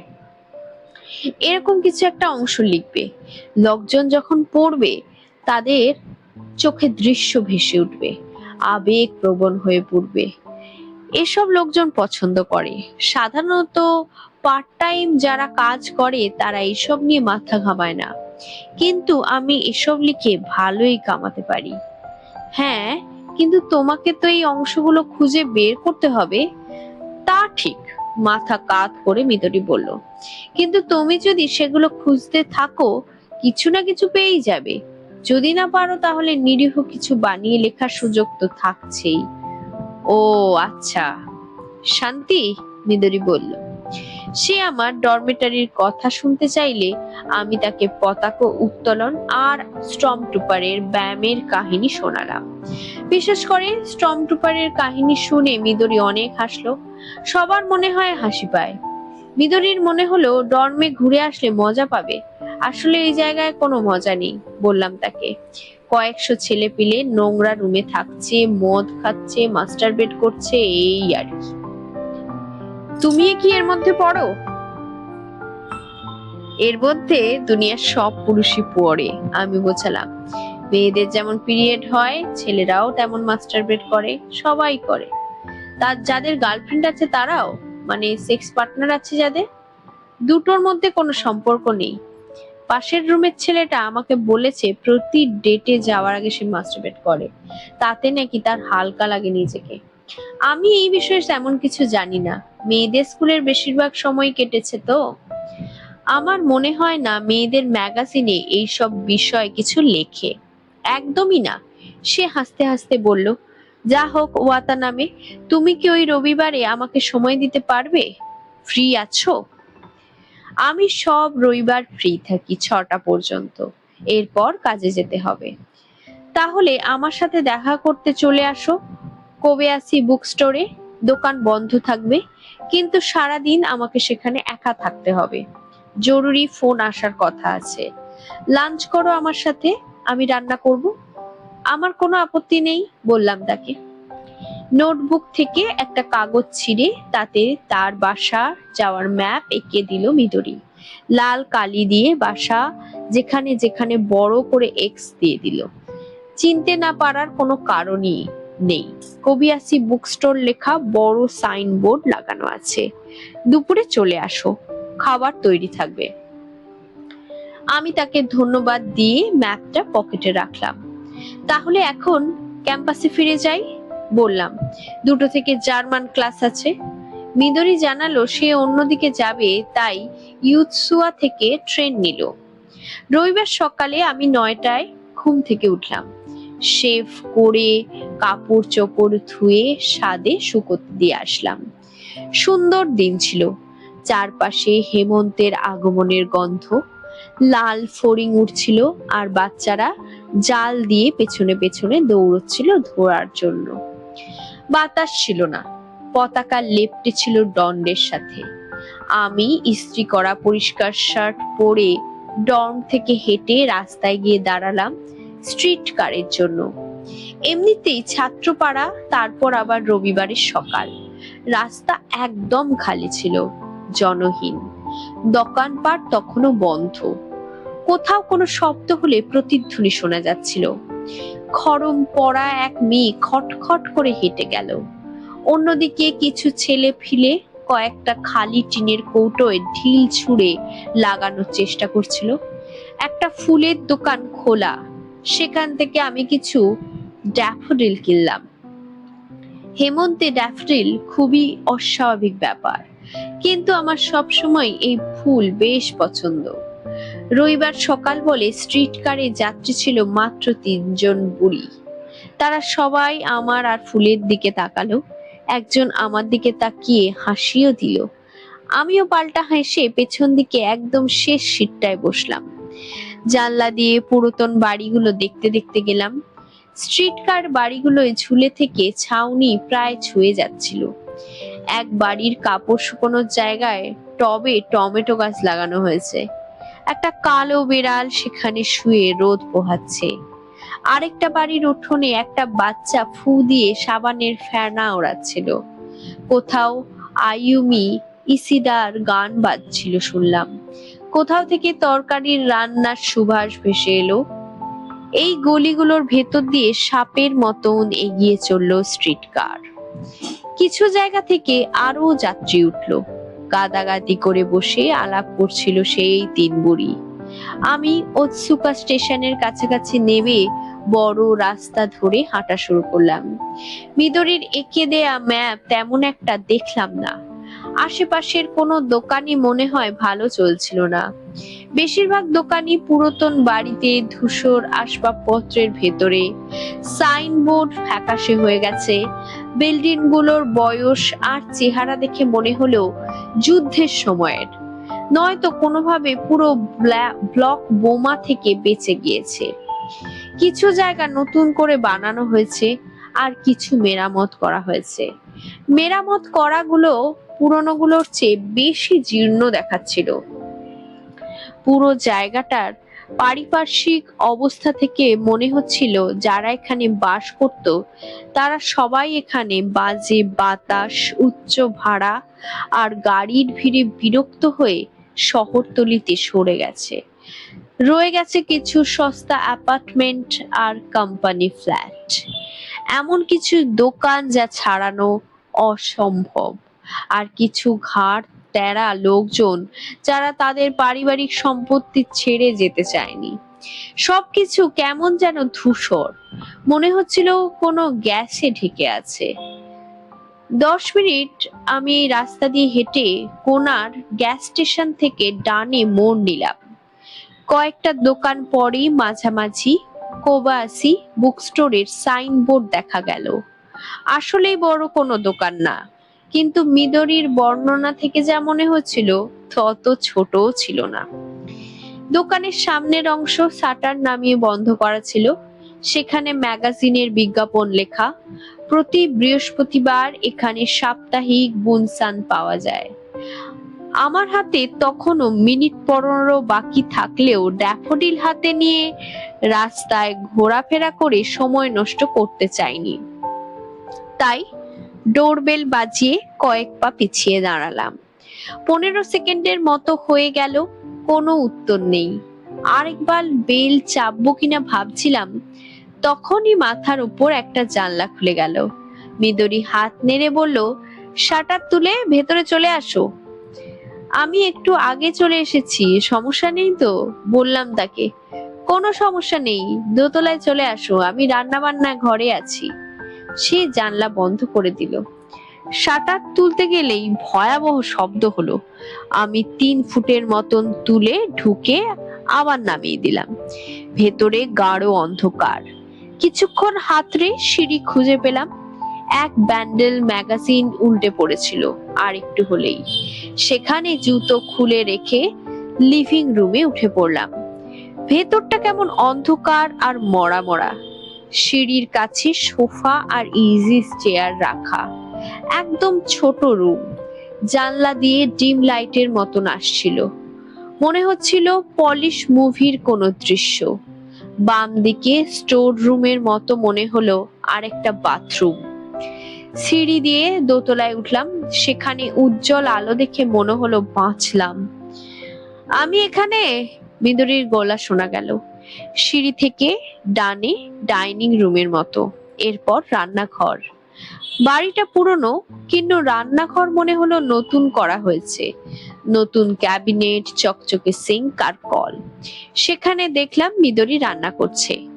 একটা পাত্রে কিছু ফুটছে, বাতাসে ভাজা মাছের গন্ধ। ফ্রিজে বিয়ার আছে, হাত উঁচিয়ে দেখালো মিদরি। একটু বসো, আমি কাজ শেষ করি। আমি একটা ক্যান নিয়ে এসে কিচেনের টেবিলে বসলাম। বিয়ারটা অনেক ঠান্ডা, যেন কয়েক বছর ধরে ফ্রিজে রাখা ছিল। টেবিলের উপর একটা ছোট্ট সাদা অ্যাস্ট্রে, একটা দৈনিক পত্রিকা আর সয়া সস রাখা। একটা নোটপ্যাড আর কলমও রাখা ছিল। নোটে একটা ফোন নাম্বার আর কিছু সংখ্যা লেখা। দেখে মনে হলো বাজারের হিসাব। আমার আর 10 মিনিট হইলেই হয়ে যাবে। সে বলল, অপেক্ষা করতে পারবে না? অবশ্যই পারবো, আমি বললাম। তাহলে বসে থেকে খিদে বাড়াও, অনেক রান্না করেছি। আমি বিয়ার খেতে খেতে মিদরিকে খেয়াল করতে লাগলাম। সে আমার দিকে পেছন ফিরেছিল। তার নড়াচড়া দ্রুত। একসাথে অন্তত 4টে কাজ করছে। একদিকে মাছের স্বাদ পরীক্ষা করছে, সাথে সাথে কি জানি র্যাট র্যাট করে কাটছে বোর্ডে, আর ফ্রিজ থেকে কি জানি বের করে ডিশে রাখলো। আবার একটা পাত্র ধুয়ে নিল। পেছন থেকে দেখে তার কাজ ইন্ডিয়ান বাদকদের মতন লাগছিল। বেল বাজালো, ব্লকে বাড়ি দিল, ওয়েটার ডাফেলো বনে টোকা দিল। প্রত্যেক নড়াচড়ার জন্য যতটুকু প্রয়োজন ঠিক ততটুকুই। আমি মুগ্ধ হয়ে দেখলাম। কিছু করার থাকলে আমাকে কিন্তু দিতে পারো, বললাম তাকে। না না, লাগবে না, বিদুরি আমার দিকে হেসে বলল। কালকে অনেক ব্যস্ত ছিলাম, তাই ঠিক মতো বাজার করতে পারিনি। ফ্রিজে যা ছিল তাই দিয়েই করছি। চিন্তা করো না, প্রবাসী পরিবার তাদের অতিথিদের সব সময় ভালোভাবে আপ্যায়ন করে। জানি না কেন, কিন্তু আমার আপ্যায়ন করতে খুব পছন্দ করি আমরা। জন্মগত ব্যাপার, ব্যাধির মতো হয়ে গেছে। এমন না যে আমরা মানুষজনের সাথে খুব ভালো, কিংবা লোকজন আমাদের খুব পছন্দ করে, কিন্তু কেউ বাসায় আসলে আমরা ভালো মেহমানদারি করি, যা হোক না কেন। আমাদের পরিবার সবার মধ্যেই এই সমস্যাটা কম বেশি আছে। আমার বাবার কথাই ধরো, সে মদ্যপান করেই না বলা যায়, কিন্তু আমাদের বাসা ভর্তি অ্যালকোহল কেন? না অতিথিদের জন্য। সুতরাং যত চাও গিলতে পারো। থ্যাঙ্কস, বললাম আমি। হঠাৎ মনে পড়লো আমার ফুলগুলো নিচে রেখে এসেছি। জুতো খোলার সময় যে রেখেছিলাম আর মনে নেই। আমি আবার নিচে গেলাম। 10টা তাজা ড্যাফোডিল ম্লান আলোয় পড়ে আছে। মিদরি কাপবোর্ড থেকে একটা লম্বা গ্লাস বের করে তাতে ফুলগুলো সাজিয়ে রাখলো। ড্যাফোডিল আমার পছন্দ, বলল মিদরি। আমি একবার স্কুলের এক ট্যালেন্ট শোতে 7 ড্যাফোডিলস গেয়েছিলাম। শুনেছো গানটা? অবশ্যই শুনেছি। আমার একটা ব্যান্ড ছিল, আমি গিটার বাজাতাম সেখানে। সে 7 ড্যাফোডিলস গাইতে গাইতে প্লেটে খাবার বাড়তে লাগলো। যা আশা করেছিলাম তার চেয়ে অনেক ভালো রান্না করেছে মিদরি। ভাজা সেদ্ধ থেকে শুরু করে টক, ডিমের তরকারি, ম্যাকরেল মাছ, স্যালাড, বেগুনের তরকারি, মাশরুম, মূলা আর তিল দিয়ে কিয়োটো স্টাইলে রান্না করা চমৎকার সব ডিশ। খুবই মজার হয়েছে সব খাবার, খেতে খেতে বললাম। ঠিক আছে, এবার সত্যি কথাটা বলে ফেলো, মিদরি বলল। আমার চেহারা দেখে তুমি নিশ্চয়ই আশা করনি আমি ভালো রান্না করতে পারি। সত্যি আশা করিনি, স্বীকার করলাম আমি। তুমি তো কানসাইয়ের থেকে, ওই দিক থেকেই আসছো, তোমার তো এরকম স্বাদ পছন্দ হওয়ারই কথা, তাই না? বলো না যে শুধু আমার জন্য তুমি রান্নার স্টাইল বদলেছো। মাথা খারাপ? আমি এত ঝামেলা করি না, আমরা সবসময় এরকম খাই। তোমার মা বাবার কেউ কি কানসাইয়ের? না, আমার বাবার জন্ম টোকিওতেই, আর মা এসেছে ফুকুশিমা থেকে। আমার পুরো গোষ্ঠীর মধ্যে কোনো কানসাইয়ের থেকে নেই। আমরা সবাই হয় টোকিও নয়তো উত্তর কান্টো থেকে। বুঝলাম না, আমি বললাম। তাহলে তুমি কি করে এরকম 100 ভাগ কানসাই স্টাইলে রান্না করলে? কেউ শিখিয়েছে তোমাকে? সে এক বিশাল ইতিহাস, ভাজা ডিম খেতে খেতে বলল সে। আমার মা গৃহস্থালির কোনো কাজ দেখতে পারতো না, বলতে গেলে কোনোদিনই না। রান্না সে করেনি। আমরা ব্যবসা নিয়েই ব্যস্ত থাকতাম, তাই যা হতো তাই হতো। আজকে আমি ব্যস্ত, খাবার অর্ডার করা যাক, কিংবা কাসাইয়ের দোকান থেকে কিছু ক্রুকুয়েট কিনে ফেলা যাক, ইত্যাদি। আমি যখন ছোট ছিলাম তখন থেকেই আমার এসব জঘন্য লাগতো। বিশাল ডেচকিতে রান্না করা এক তরকারি আমরা টানা 3 দিন ধরে খাচ্ছি। আমি যখন মিডল স্কুলে 3য় বর্ষে পড়ি, তখন একদিন ঠিক করলাম আমি রান্না করব বাসার জন্য, এবং করলামও। সিনজুকুর সবচেয়ে বড় বইয়ের দোকান কিনকুনিয়াতে গেলাম। সবচেয়ে বড় আর সুন্দর রান্নার বইটা কিনে ফেললাম। একদম এই মলাট থেকে ওই মলাট পর্যন্ত যা ছিল সব আমি রপ্ত করে ফেলেছিলাম। কি করে কাটিং বোর্ড চিনতে হয়, ছুরি কিভাবে ধার দিতে হয়, মাছের কাঁটা কিভাবে আলাদা করতে হয়, আঁশ কিভাবে আলাদা করতে হয়, সব। বইয়ের লেখক ছিল কানসাইয়ের, তাই আমার সব রান্নাই কানসাই স্টাইলে। তার মানে বলতে চাইছো তুমি এসব রান্না বই দেখে শিখেছো? আমি টাকা জমিয়ে বাইরের এসব খাবার খেতে গেছি, যাতে স্বাদ কি হবে বুঝতে পারি। আমার অনুমান বেশ ভালো, লজিক্যাল। চিন্তার ব্যাপারে যাই হই না কেন, এ তো দারুণ ব্যাপার। তুমি নিজে নিজে বই দেখে রান্না শিখেছো, কেউ তোমাকে দেখিয়ে দেয়নি? ব্যাপারটা সহজ ছিল না। দীর্ঘশ্বাস ফেলে সে বলল, এমন একটা পরিবারে বড় হয়েছি যাদের খাবার কি হলো কেমন হলো তা নিয়ে কোনো মাথা ব্যথাই ছিল না। আমি যদি তাদের বলতাম যে আমার কিছু রান্নার ভালো ছুরি কেনার জন্য টাকা দরকার, তাহলে তারা আমাকে কোনো টাকাই দিত না। যা আছে তাই যথেষ্ট, তারা বলতো। আমি বলতাম তোমাদের মাথা খারাপ, বাসায় যে ছুরি আছে তা দিয়ে মাছের কাঁটা আলাদা করা যায় না। তখন তারা বলতো কাঁটা আলাদা করার দরকার কি। তাদেরকে কিছুতেই বোঝাতে যাওয়া সম্ভব ছিল না। আমি আমার হাত খরচের টাকা জমিয়ে রান্নার ছুরি, ছাঁকনি আর অন্যান্য যা যা দরকার তাই কিনতাম। ভাবতে পারো ব্যাপারটা। একদিকে 15 বছরের এক মেয়ে একটু একটু করে টাকা জমিয়ে তা দিয়ে ছাঁকনি, শান পাথর, টেম্পুরা পট কিনছে। অন্যদিকে স্কুলের অন্য মেয়েরা তাদের হাত খরচের গাদা গাদা টাকা দিয়ে সুন্দর সুন্দর জামা আর জুতো কিনছে। খারাপ লাগছে না বলো আমার জন্য?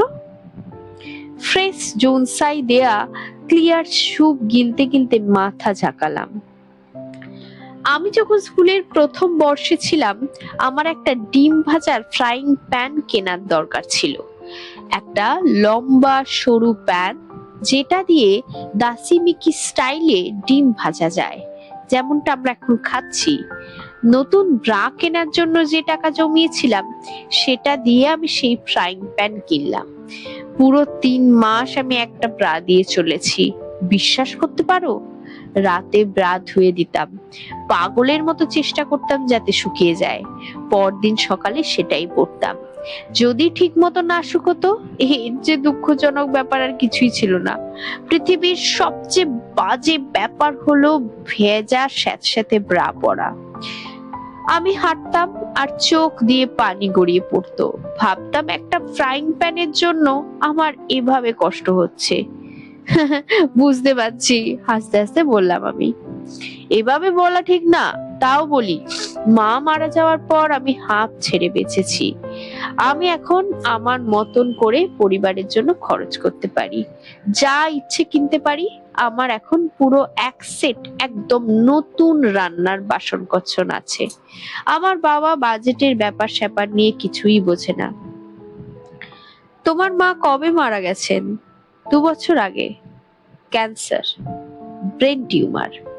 1.5 বছরের মতন হাসপাতালে ছিল। ভয়াবহ অবস্থা গেছে। একদম প্রথম থেকে শেষ পর্যন্ত ভুগেছে। শেষের দিকে মাথা খারাপ হয়ে গেছিল। আফিনের উপরই থাকতো সবচেয়ে। তারপরেও মৃত্যু আসছিল না। বাধ্য হয়ে ইনজেকশন দিয়ে মৃত্যু চাইলো। সবচেয়ে খারাপ রকমের মৃত্যু। রোগীও কষ্ট পাচ্ছে, তার পরিবার জাহান্নামের ভেতর দিয়ে যাচ্ছে। আমাদের সব টাকা মায়ের পেছে শেষ হয়ে গেছিল। তাকে 24 ঘন্টা নজর রাখতে হতো। যেসব ইনজেকশন দিত প্রতিটা 20,000 ইয়েন করে দাম ছিল। আমি তাকে নিয়ে সারাক্ষণ ব্যস্ত থাকতাম, পড়াশোনা করতে পারতাম না। 1 বছর কলেজ বাদ দিয়েছিলাম। এত কিছু খারাপও যেন যথেষ্ট ছিল না। সে কথার মাঝখানেই হঠাৎ থেমে গেল।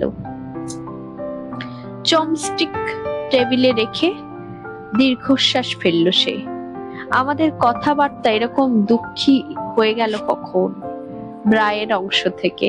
আমি বললাম, যা হোক, ডিম শেষ করে আমি যা বললাম তা নিয়ে চিন্তা করো। গম্ভীর মুখ করে মিদরি বলল। আমি যা খেলাম তাতে পেট ভরে গিয়েছিল। মিদরি সেই তুলনায় অনেক কম খেলো।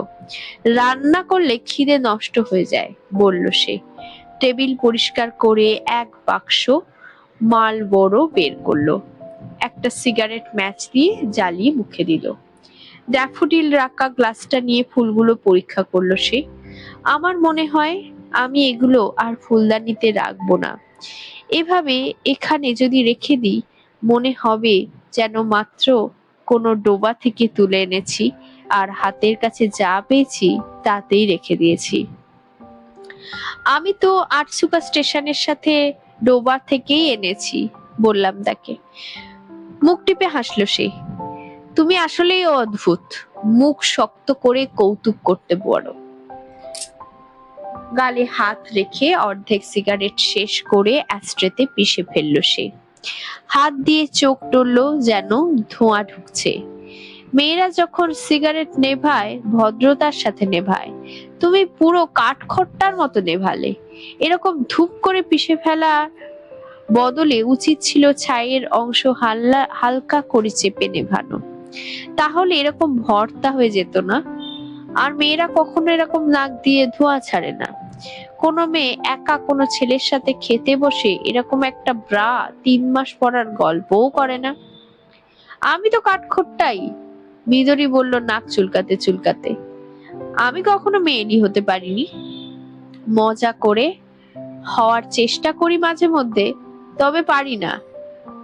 আর কোনো দোষ চোখে পড়লো? মেয়েরা মার্লবারো খায় না, আমি বললাম। পার্থক্য কি? সবগুলোই তো একই রকম বাজে খেতে। সে মার্লবারো প্যাকেট লুফালুফি করতে করতে বলল, আমি আসলে গত মাস থেকে ধূমপান শুরু করেছি। এমন না যে আমি তামাকের জন্য মারা যাচ্ছিলাম বা কিছু, স্রেফ মনে হলো একটু খাই। কেন মনে হলো? আমি জিজ্ঞাসা করলাম। সে তার 2 হাত একসাথে টেবিলের উপর রেখে কিছুক্ষণ ভাবলো। কি আসে যায়, তুমি ধূমপান করো না? গত জুনে ছেড়ে দিয়েছি। কিভাবে? ঝামেলা লাগতো। মাঝ রাতে সিগারেট শেষ করতে হলে মেজাজ খারাপ হয়ে যেত। আর কোনো কিছু আমাকে নিয়ন্ত্রণ করেছে, সেটা আমি পছন্দও করি না। তোমার কি পছন্দ কি অপছন্দ সে ব্যাপারে তুমি অনেক স্পষ্ট, সে বলল। হয়তো, আমি বললাম।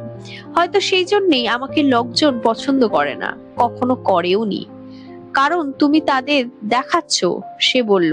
তুমি পরিষ্কার করে তাদের বুঝিয়ে দিচ্ছ যে লোকজন পছন্দ করে কি করে না, তাতে তোমার কিছুই এসে যায় না। সে গালে হাত দিয়ে বিড়বিড় করে কি জানি বলল। কিন্তু আমার তোমার সাথে কথা বলতে বেশ ভালো লাগে। তুমি অন্যরকম কথা বলো। কোনো কিছু আমাকে নিয়ন্ত্রণ করছে, সেটা আমার পছন্দ নয়। থালা বাসন ধুতে ওকে সাহায্য করলাম। পাশাপাশি দাঁড়িয়ে ও ধুলো, আমি মুছে কাউন্টারে সাজিয়ে রাখলাম। তোমার বাসায় সবাই বাইরে আজকে? আমি বললাম। আমার মা তো কবরে, 2 বছর আগে মারা গেছে। শুনেছি সেটা। আমার বোন তার বাগদত্তার সাথে ডেটে গেছে, সম্ভবত লং ড্রাইভে গেছে। তার বয়ফ্রেন্ড গাড়ির কোম্পানিতে কাজ করে। সে গাড়ি ভালোবাসে, আমি গাড়ি ভালোবাসি না। সে চুপ করে গেল, তারপর আবার ধোঁয়া শুরু করলো। আমিও চুপ করে মুছতে থাকলাম। আর আমার বাবা কিছুক্ষণ পর আবার বলল, হ্যাঁ, সে গত বছর জুনের শেষে উরুগুয়ে গেছে। তারপর থেকে সেখানেই আছে। উরুগুয়ে? উরুগুয়ে কেন? বিশ্বাস করো আর না করো, সে সেখানে পাকাপাকি ভাবে থেকে যাওয়ার কথা ভাবছে। তার এক পুরনো সৈনিক বন্ধুর খামার আছে সেখানে। হঠাৎ কথা নেই বার্তা নেই বাবা ঘোষণা করলো সেও যাচ্ছে। উরুগুয়েতে গিয়ে নাকি সে যা খুশি করতে পারবে, অনেক সম্ভাবনা সেখানে। যে কথা সেই কাজ, প্লেনে উঠে চলে গেল, ব্যাস। আমরা অনেক চেষ্টা করেছি তাকে আটকানোর। এরকমও বলেছি সেখানে গিয়ে কি করবে, তুমি তো তাদের ভাষাও জানো না। তাছাড়া তুমি টোকিওর বাইরে গেছো হাতে গোনা কয়েকবার। কিন্তু কে শোনে কার কথা? কিচ্ছুই শুনলো না। মাকে হারানো তার জন্য বিশাল একটা ধাক্কা ছিল। মাথাটা একদম গেছে। মাকে অনেক ভালোবাসতো, সত্যি। আমি কি বলবো বুঝতে পারছিলাম না, হাঁ করে মিদরির দিকে তাকিয়ে থাকলাম।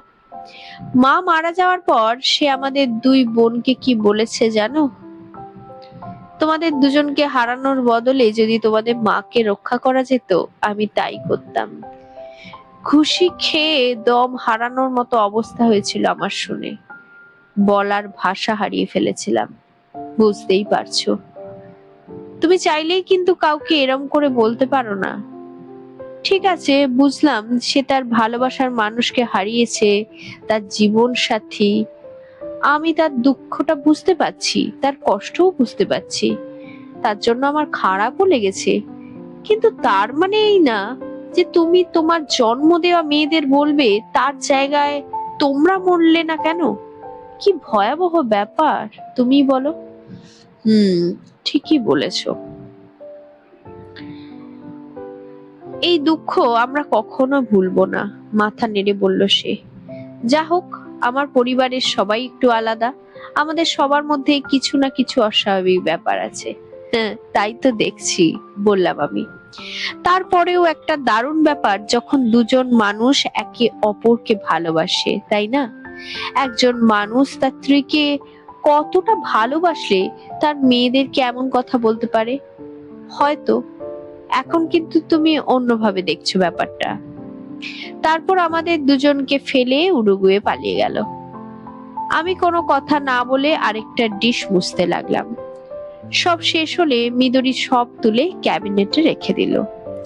এরপর তোমার বাবার কোনো খবর পেয়েছো? জিজ্ঞাসা করলাম। একটা পোস্ট কার্ড গত মার্চে। কি লিখেছিল জানো? এখানে অনেক গরম, কিংবা ফল টল যেরকম ভেবেছিলাম তত ভালো নয়। এইসব হাবি জাবি কথা। আমি মানে কি বলবো আর।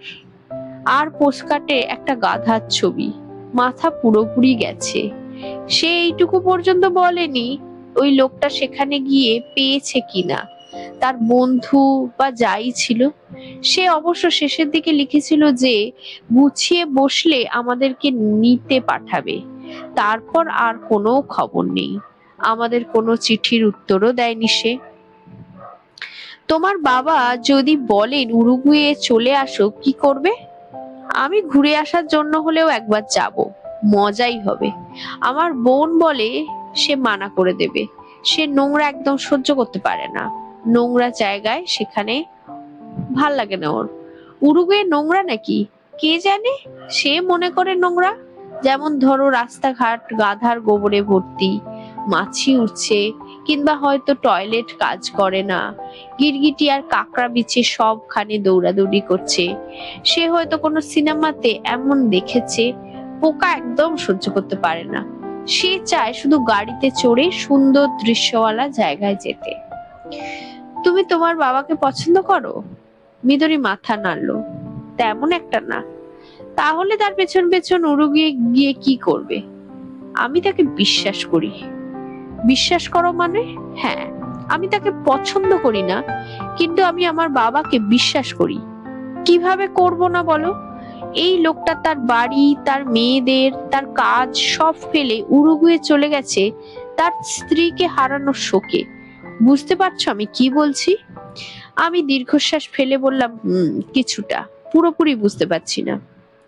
মিদরি হেসে বলল, আমার পিঠে একটা থাপ্পড় দিয়ে বলল, বাদ দাও বাদ দাও, কিছু যায় আসে না। সেদিন বিকেলে একটার পর একটা অদ্ভুত ঘটনা ঘটতে লাগলো। মিদরির বাসার কাছে কোথাও আগুন লেগেছে। আমরা 3 তলায় কাপড় শুকানোর জায়গায় গিয়েছিলাম আগুন দেখতে। সেখানে ওকে চুমুও খেয়েছিলাম বলা যায়। আজব শোনাচ্ছে জানি, কিন্তু এরকম ঘটেছিল। খাওয়ার পর আমরা কফি খাচ্ছিলাম আর ইউনিভার্সিটি নিয়ে কথা বলছিলাম। এমন সময় সাইরেনের শব্দ পেলাম। সাইরেনের শব্দ আস্তে আস্তে বাড়তে লাগলো। তারপর অনেকগুলো সাইরেনের শব্দ পাওয়া যাচ্ছিল। অনেক লোক দোকানের সামনে গিয়ে দৌড়ে গেল, কেউ কেউ চেঁচাচ্ছিল। মিদরি রাস্তার দিকে মুখ করা রুমে গিয়ে জানলা খুলে বাইরে দেখলো। আমি একটু আসছি এই বলে সে উধাও হয়ে গেল। পরে অবশ্য আমি উপরে তার পায়ের শব্দ পেলাম। আমি একা বসে কফি খেতে থাকলাম। তার মনে করার চেষ্টা করতেলাম উরুগুয়ে কোথায় অবস্থিত। ব্রাজিল এখানে, ভেনেজুয়েলা এখানে, কলম্বিয়াও আশেপাশে কোথাও, কিন্তু উরুগুয়ে ঠিক কোথায় তা আমি মনে করতেই পারলাম না। মিদরি কয়েক মিনিট পর ফিরে এসে তাড়া দিল তার সাথে যেতে। আমি তার পেছন পেছন হলের শেষ পর্যন্ত গিয়ে খাড়া উপরে উঠলাম। তারপর একটা সরু সিঁড়ি বেয়ে কাঠের ছাদে উঠে পড়লাম। বাঁশ দিয়ে কাপড় শুকোনোর ব্যবস্থা করা সেখানে। আশেপাশের বাড়ির তুলনায় ছাদটা উঁচু হওয়ায় চারপাশ ভালোভাবে দেখা যাচ্ছিল। 3-4 বাড়ি পর এক জায়গা থেকে ঘন মেঘের মতো কালো ধোঁয়া বের হচ্ছিল, আর বাতাসের কারণে বড় রাস্তার দিকে ভেসে যাচ্ছিল পড়া গন্ধ চারপাশে। শোকামোটের জায়গা ওটা। রেলিং এর উপর ঝুঁকে মিদরি বলল, তারা ঐতিহ্যবাহী কাঠের দোকান, দরজা, ফিটিংস বানাতো এক সময়। এখন ব্যবসা বন্ধ করে দিয়েছে। আমিও ওর সাথে রেলিং এর ওপর ঝুঁকে দেখার চেষ্টা করলাম কি হচ্ছে। একটা 3 তলার বিল্ডিং এর জন্য আমরা ঠিক মতো দেখতে পাচ্ছিলাম না, কিন্তু মনে হলো 3-4টে ফায়ার ইঞ্জিন কাজ করছে সেখানে। যে গলির ভেতর বাড়িতে আগুন ধরেছে সেখানে পাশাপাশি দুজনের বেশি ঢুকতে পারছে না। সবাই বাইরের রাস্তায় দাঁড়িয়ে আছে, চারপাশে উৎসুক জনতার ভিড়। আচ্ছা, তুমি তোমার মূল্যবান জিনিস গুছিয়ে তৈরি থাকো, এই জায়গা ছাড়তে হতে পারে। বাতাস এখন অন্যদিকে বইছে ঠিকই, কিন্তু যে কোনো সময় এদিকে চলে আসতে পারে। তার উপর আবার এদিকটা একটা গ্যাস স্টেশন রয়েছে। আমি তোমাকে সাহায্য করছি, চলো চলো। মূল্যবান কি? মিদরি জানতে চাইলো। এমন কিছু যা তুমি রক্ষা করতে চাও, চেক বই, সিল, দলিল বা এরকম কিছু, নগদ টাকা। ভুলে যাও, আমি যাচ্ছি না কোথাও। যদি এখানে আগুন ধরে? বললাম তো, আমার মরতেও আপত্তি নেই কোনো। আমি তার চোখের দিকে তাকালাম, সেও আমার চোখের দিকে সরাসরি তাকালো। বুঝতে পারলাম না সত্যি বলছে নাকি মজা করছে। আমরা এরকম তৎক্ষণাৎ তাকিয়ে থাকলাম, তারপর দুশ্চিন্তা করা বাদ দিলাম। ঠিক আছে, আমি বললাম, বুঝতে পেরেছি, আমিও থাকছি তোমার সাথে। আমার সাথে মরবে? মিদরির চোখ জলজল করছিল। মাথা খারাপ? বললাম তাকে, বিপজ্জনক কিছু ঘটলেই আমি পালাবো, তুমি মরতে চাইলে একা মরো। উফ, কঠিন হৃদয়ের হারামি একটা তুমি। তুমি আমাকে লাঞ্চ রান্না করে খাইছো বলেই কি তোমার সাথে পুরো মরতে পারি নাকি আমি? হ্যাঁ, অবশ্য যদি ডিনার খাওয়াও ভেবে দেখা যেতে পারে। আচ্ছা, ভালো হয়েছে, বসো এখানে, বসে কিছুক্ষণ দেখি কি হয়। আমরা গান গাইতে পারি, যদি খারাপ কিছু হয় তখন ভাবা যাবে। গান গাইবো মানে? মিদরি নিচ থেকে 2টো বালিশ নিয়ে এলো, সাথে 4 ক্যান বিয়ার আর গিটার। আমরা বিয়ার খেতে খেতে ধোঁয়া উঠতে দেখলাম। মিদরি গিটার বাজিয়ে গান ধরলো। আমি ওকে জিজ্ঞাসা করলাম, গান শুনে প্রতিবেশীরা আবার খেপে যাবে না তো? ছাদে শুয়ে আগুন দেখতে দেখতে বিয়ার খাওয়া আর গান গাওয়া আমার কাছে প্রশংসনীয় কোনো কাজ মনে হলো না। সেসব ভুলে যাও, বলল সে। আমরা কখনো আমাদের প্রতিবেশীরা কি ভাবলো তা নিয়ে দুশ্চিন্তা করি না। সে তার স্কুলের দলের সাথে বাজানো কিছু গান, কিছু লোকসঙ্গীত গাইলো। বলবো না খুব ভালো হয়েছে, কিন্তু নিজের গাওয়া গান নিজে উপভোগ করছে মনে হলো। পুরনো ধরনের সব কিছু বাজিয়ে গেল। Lemon tree, puff, 500 miles, higher have all the flowers gone, Michael row the boat ashore। প্রথম দিকে সে চাইছিল আমি বাজনার সাথে সাথে তাল মেলাই, কিন্তু আমি এত বাজেছিলাম যে সে নিজেই ভাত দিল তখন আমাকে। পরে একাই মন উজাড় করে গান গাইলো। আমি বিয়ার খেতে খেতে গান শুনলাম, একই সাথে আগুনের দিকে খেয়ালও রাখলাম। আগুন কয়েকবার দাউ দাউ করে জ্বলে উঠে আবার কমে গেল। লোকজন চিৎকার করছে আর নির্দেশ দিচ্ছে। পত্রিকার সাংবাদিক হেলিকপ্টারে করে এসে ছবি তুলে গেল। আমার চিন্তা হচ্ছিল আমরাও ছবিতে আছি কিনা। এক পুলিশ লাউড স্পিকারে লোকজনকে পেছনে সরে যেতে বলছিল। একটা বাচ্চা তার মায়ের জন্য কাঁদছিল। কোথাও শব্দ করে ক্যাচ ভাঙলো। আগে থেকে না বলে হঠাৎ বাতাসের দিক বদলালে সাদা ছাই আকাশ থেকে পড়তে লাগলো আমাদের উপর। কিন্তু মিদরি বিয়ার খেতে খেতে গান চালিয়ে গেল। তার জানা গানের ভান্ডার শেষই হয়ে গেল। নিজের লেখা একটা পুরনো গানও গাইল সে। আমি তোমার জন্য শ্রু রাঁধতে চাই, কিন্তু আমার কাছে কোনো পাত্র নাই। আমি তোমার জন্য স্কার্ফ বুনতে চাই, কিন্তু আমার কাছে কোনো উল নাই। আমি তোমার জন্য কবিতা লিখতে চাই, কিন্তু আমার কাছে কোনো কলম নাই। গানের নাম আমার কিচ্ছু নেই, ভিদরি জানালো। যা তা রকমের বাজে গান ছিল ওটা। হ্যাট, যেমন গানের কথা তেমনই বাজে সুর। আমি এই জগা খিচুড়ি মার্কা গান শুনতে শুনতে ভাবছিলাম, যদি গ্যাস স্টেশনে আগুন লাগে তাহলে এই বাড়ি বিস্ফোরণে কিভাবে উড়ে যেতে পারে। অবশেষে হাঁপিয়ে গিয়ে মিদরি তার গিটার নামিয়ে রেখে আমার কাঁধে ঠেস দিয়ে বসলো বিড়ালের মতো। আমার গান কেমন লাগলো জানতে চাইলো সে।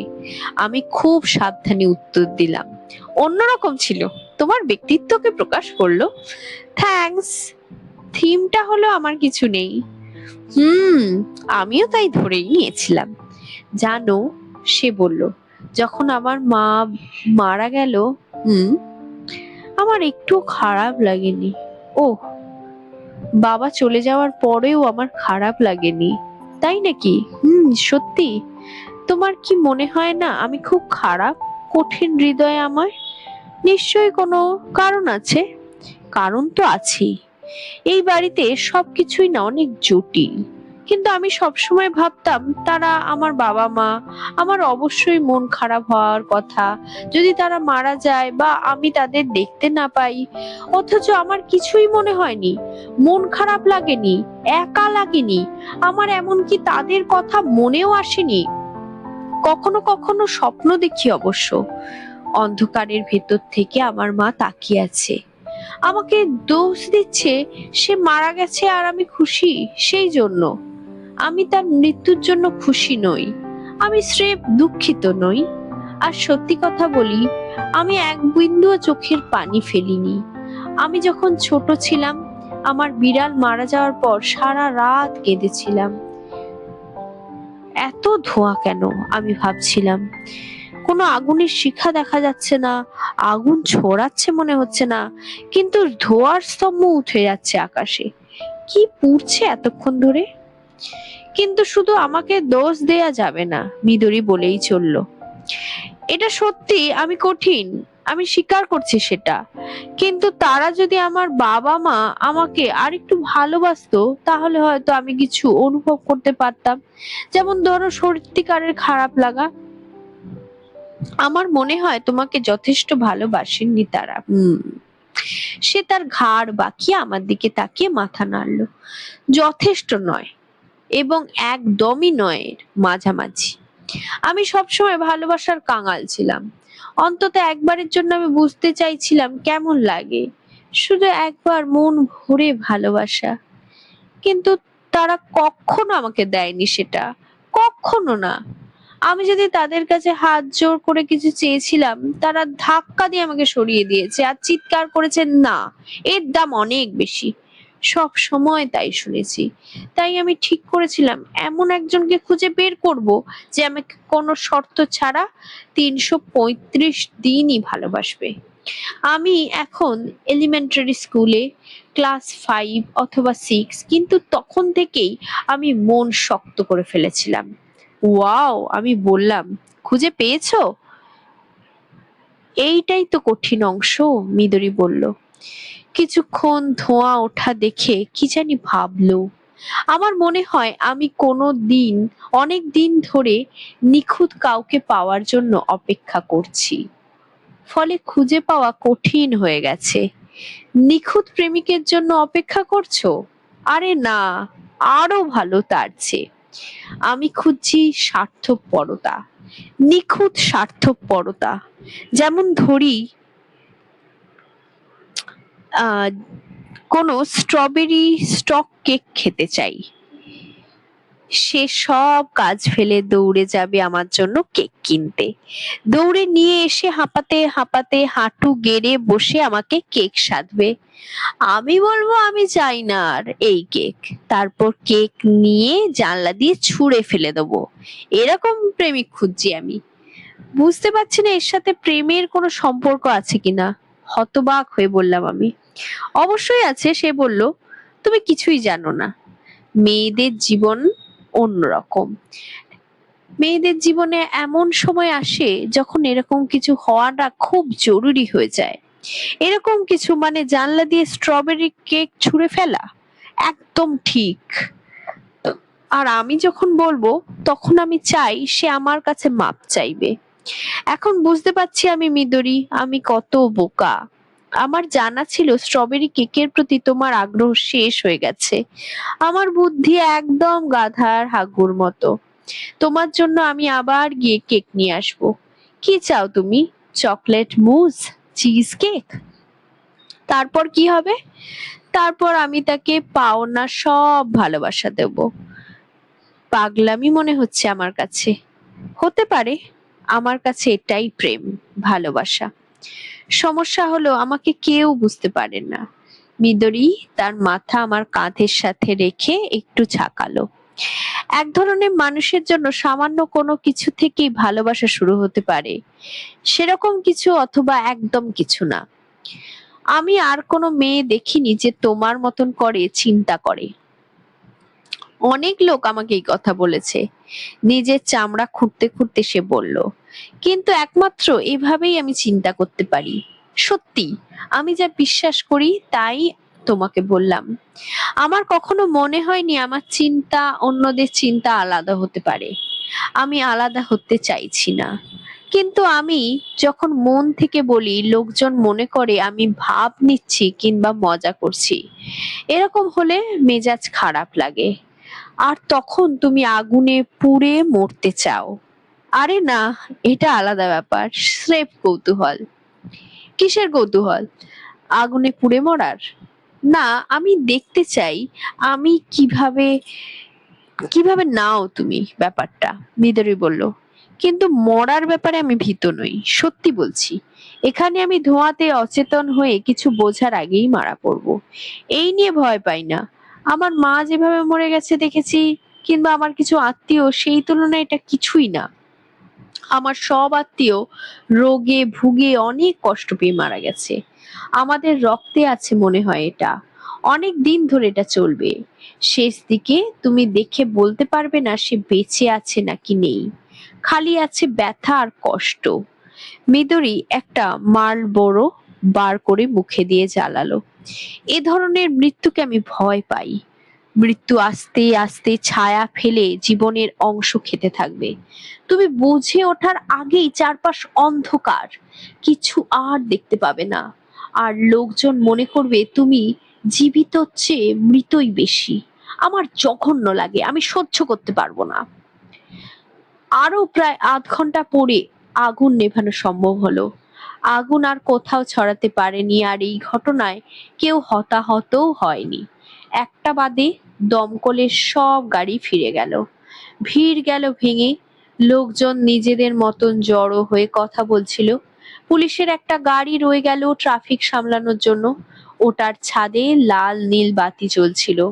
কাছাকাছি এক লাইট পোস্টে দুটো কাক বসে মনোযোগ দিয়ে নিচের ব্যাপার স্যাপার লক্ষ্য করছিল। মৃদুরই মনে হলো আর সব শক্তি শেষ। নিস্তেজ হয়ে সে আকাশের দিকে তাকিয়ে আছে। কথা বলছে না বলা যায়। ক্লান্ত? জিজ্ঞাসা করলাম তাকে। না, সেরকম কিছু না। কাহিল লাগছে। হতবুদ্ধি হয়ে গেছি মনে হচ্ছে। অনেকদিন পর এরকম হলো। সে আমার চোখে তাকালো, আমি তার চোখে। সেই মুহূর্তে তাকে জড়িয়ে ধরে চুমু খেলাম। একটু কেঁপে উঠে নিজেকে ছেড়ে দিল সে। চোখ বন্ধ করে থাকলো কয়েক সেকেন্ডের জন্য। হেমন্তের সূর্য আর চোখের পাপড়ির ছায়া ফেললো গালের উপর। আর আমি দেখতে পেলাম পাপড়িগুলো কাঁপছে। হালকা নরম চুমু ছিল, যা থেকে এর বেশি হওয়ার কথা নয়। আমি হয়তো মিদরিকে সেদিন চুমু খেতাম না, যদি না সেদিন ছাদে বসে বিয়ার খেতে খেতে আগুন দেখতাম। মিদরিও হয়তো এইরকমই মনে করছিল। একসাথে অনেকক্ষণ বসে ঝলমলে ছাদ, ধোঁয়া, লাল ফড়িং আর অন্য সব দেখার পর আমরা কাছাকাছি চলে এসেছিলাম। আর হয়তো আমার মনে মনে ও অর্ধ সচেতন ভাবেই দুজন চাইছিলাম। এটা ছিল সেই রকমই চুমু। কিন্তু সব চুমুর সাথেই একটু হলেও বিপদের উপাদান থেকে যায়। মিদরির প্রথমে কথা বলল, আমার হাত ধরে আমাকে বলল কিছু সমস্যা আছে, কিন্তু সে আসলে একজনের সাথে জড়িত। আমি বললাম আমি বুঝতে পারছিলাম সেটা। আমার পছন্দের কোনো মেয়ে আছে? জিজ্ঞাসা করলো সে। আছে, বললাম তাকে। তারপরেও তুমি প্রতি রবিবার ফ্রি থাকো? মোটামুটি ভালো জটিল একটা সম্পর্ক, আমি বললাম। তারপর হঠাৎ উপলব্ধি করলাম হেমন্তের বিকেলের এই হালকা জাদুময় আমেজ কোথায় যেন উধাও হয়ে গেছে। 5টার দিকে আমি বললাম আমাকে কাজে যেতে হবে। মিদরি চাইলে আমার সাথে বাইরে যেতে পারে নাস্তা করতে। সে বলল তার বাসায় থাকতে হবে, ফোন আসতে পারে। একটা ফোনের জন্য সারাদিন অপেক্ষা করতে আমার জঘন্য লাগে। যখন আমি একা সারাদিন থাকি আমার মনে হয় শরীরের মাংস একটু একটু করে পচে যাচ্ছে, পচে গলে সবুজ একটা ডোবার মতন পড়ে আছে আর মাটি শুষে নিচ্ছে। বাসায় আটকে থাকলে আমার এরকমই লাগে। তোমার এরকম ফোনের জন্য আটকে থাকতে হলে আমাকে জানিও, আমি এসে তোমার সঙ্গ দেবো, যদি লাঞ্চ খাওয়াও। দারুণ, সে বলল। আর ডেজার্টের জন্য আগুন লাগাবো কোথাও একটা। আজ তবে এতটুকুই। খুব তাড়াতাড়ি আসছি এর পরবর্তী অংশ নিয়ে। ততদিন ভালো থাকবেন, সুস্থ থাকবেন, সবাইকে ভালো রাখবেন। টাটা।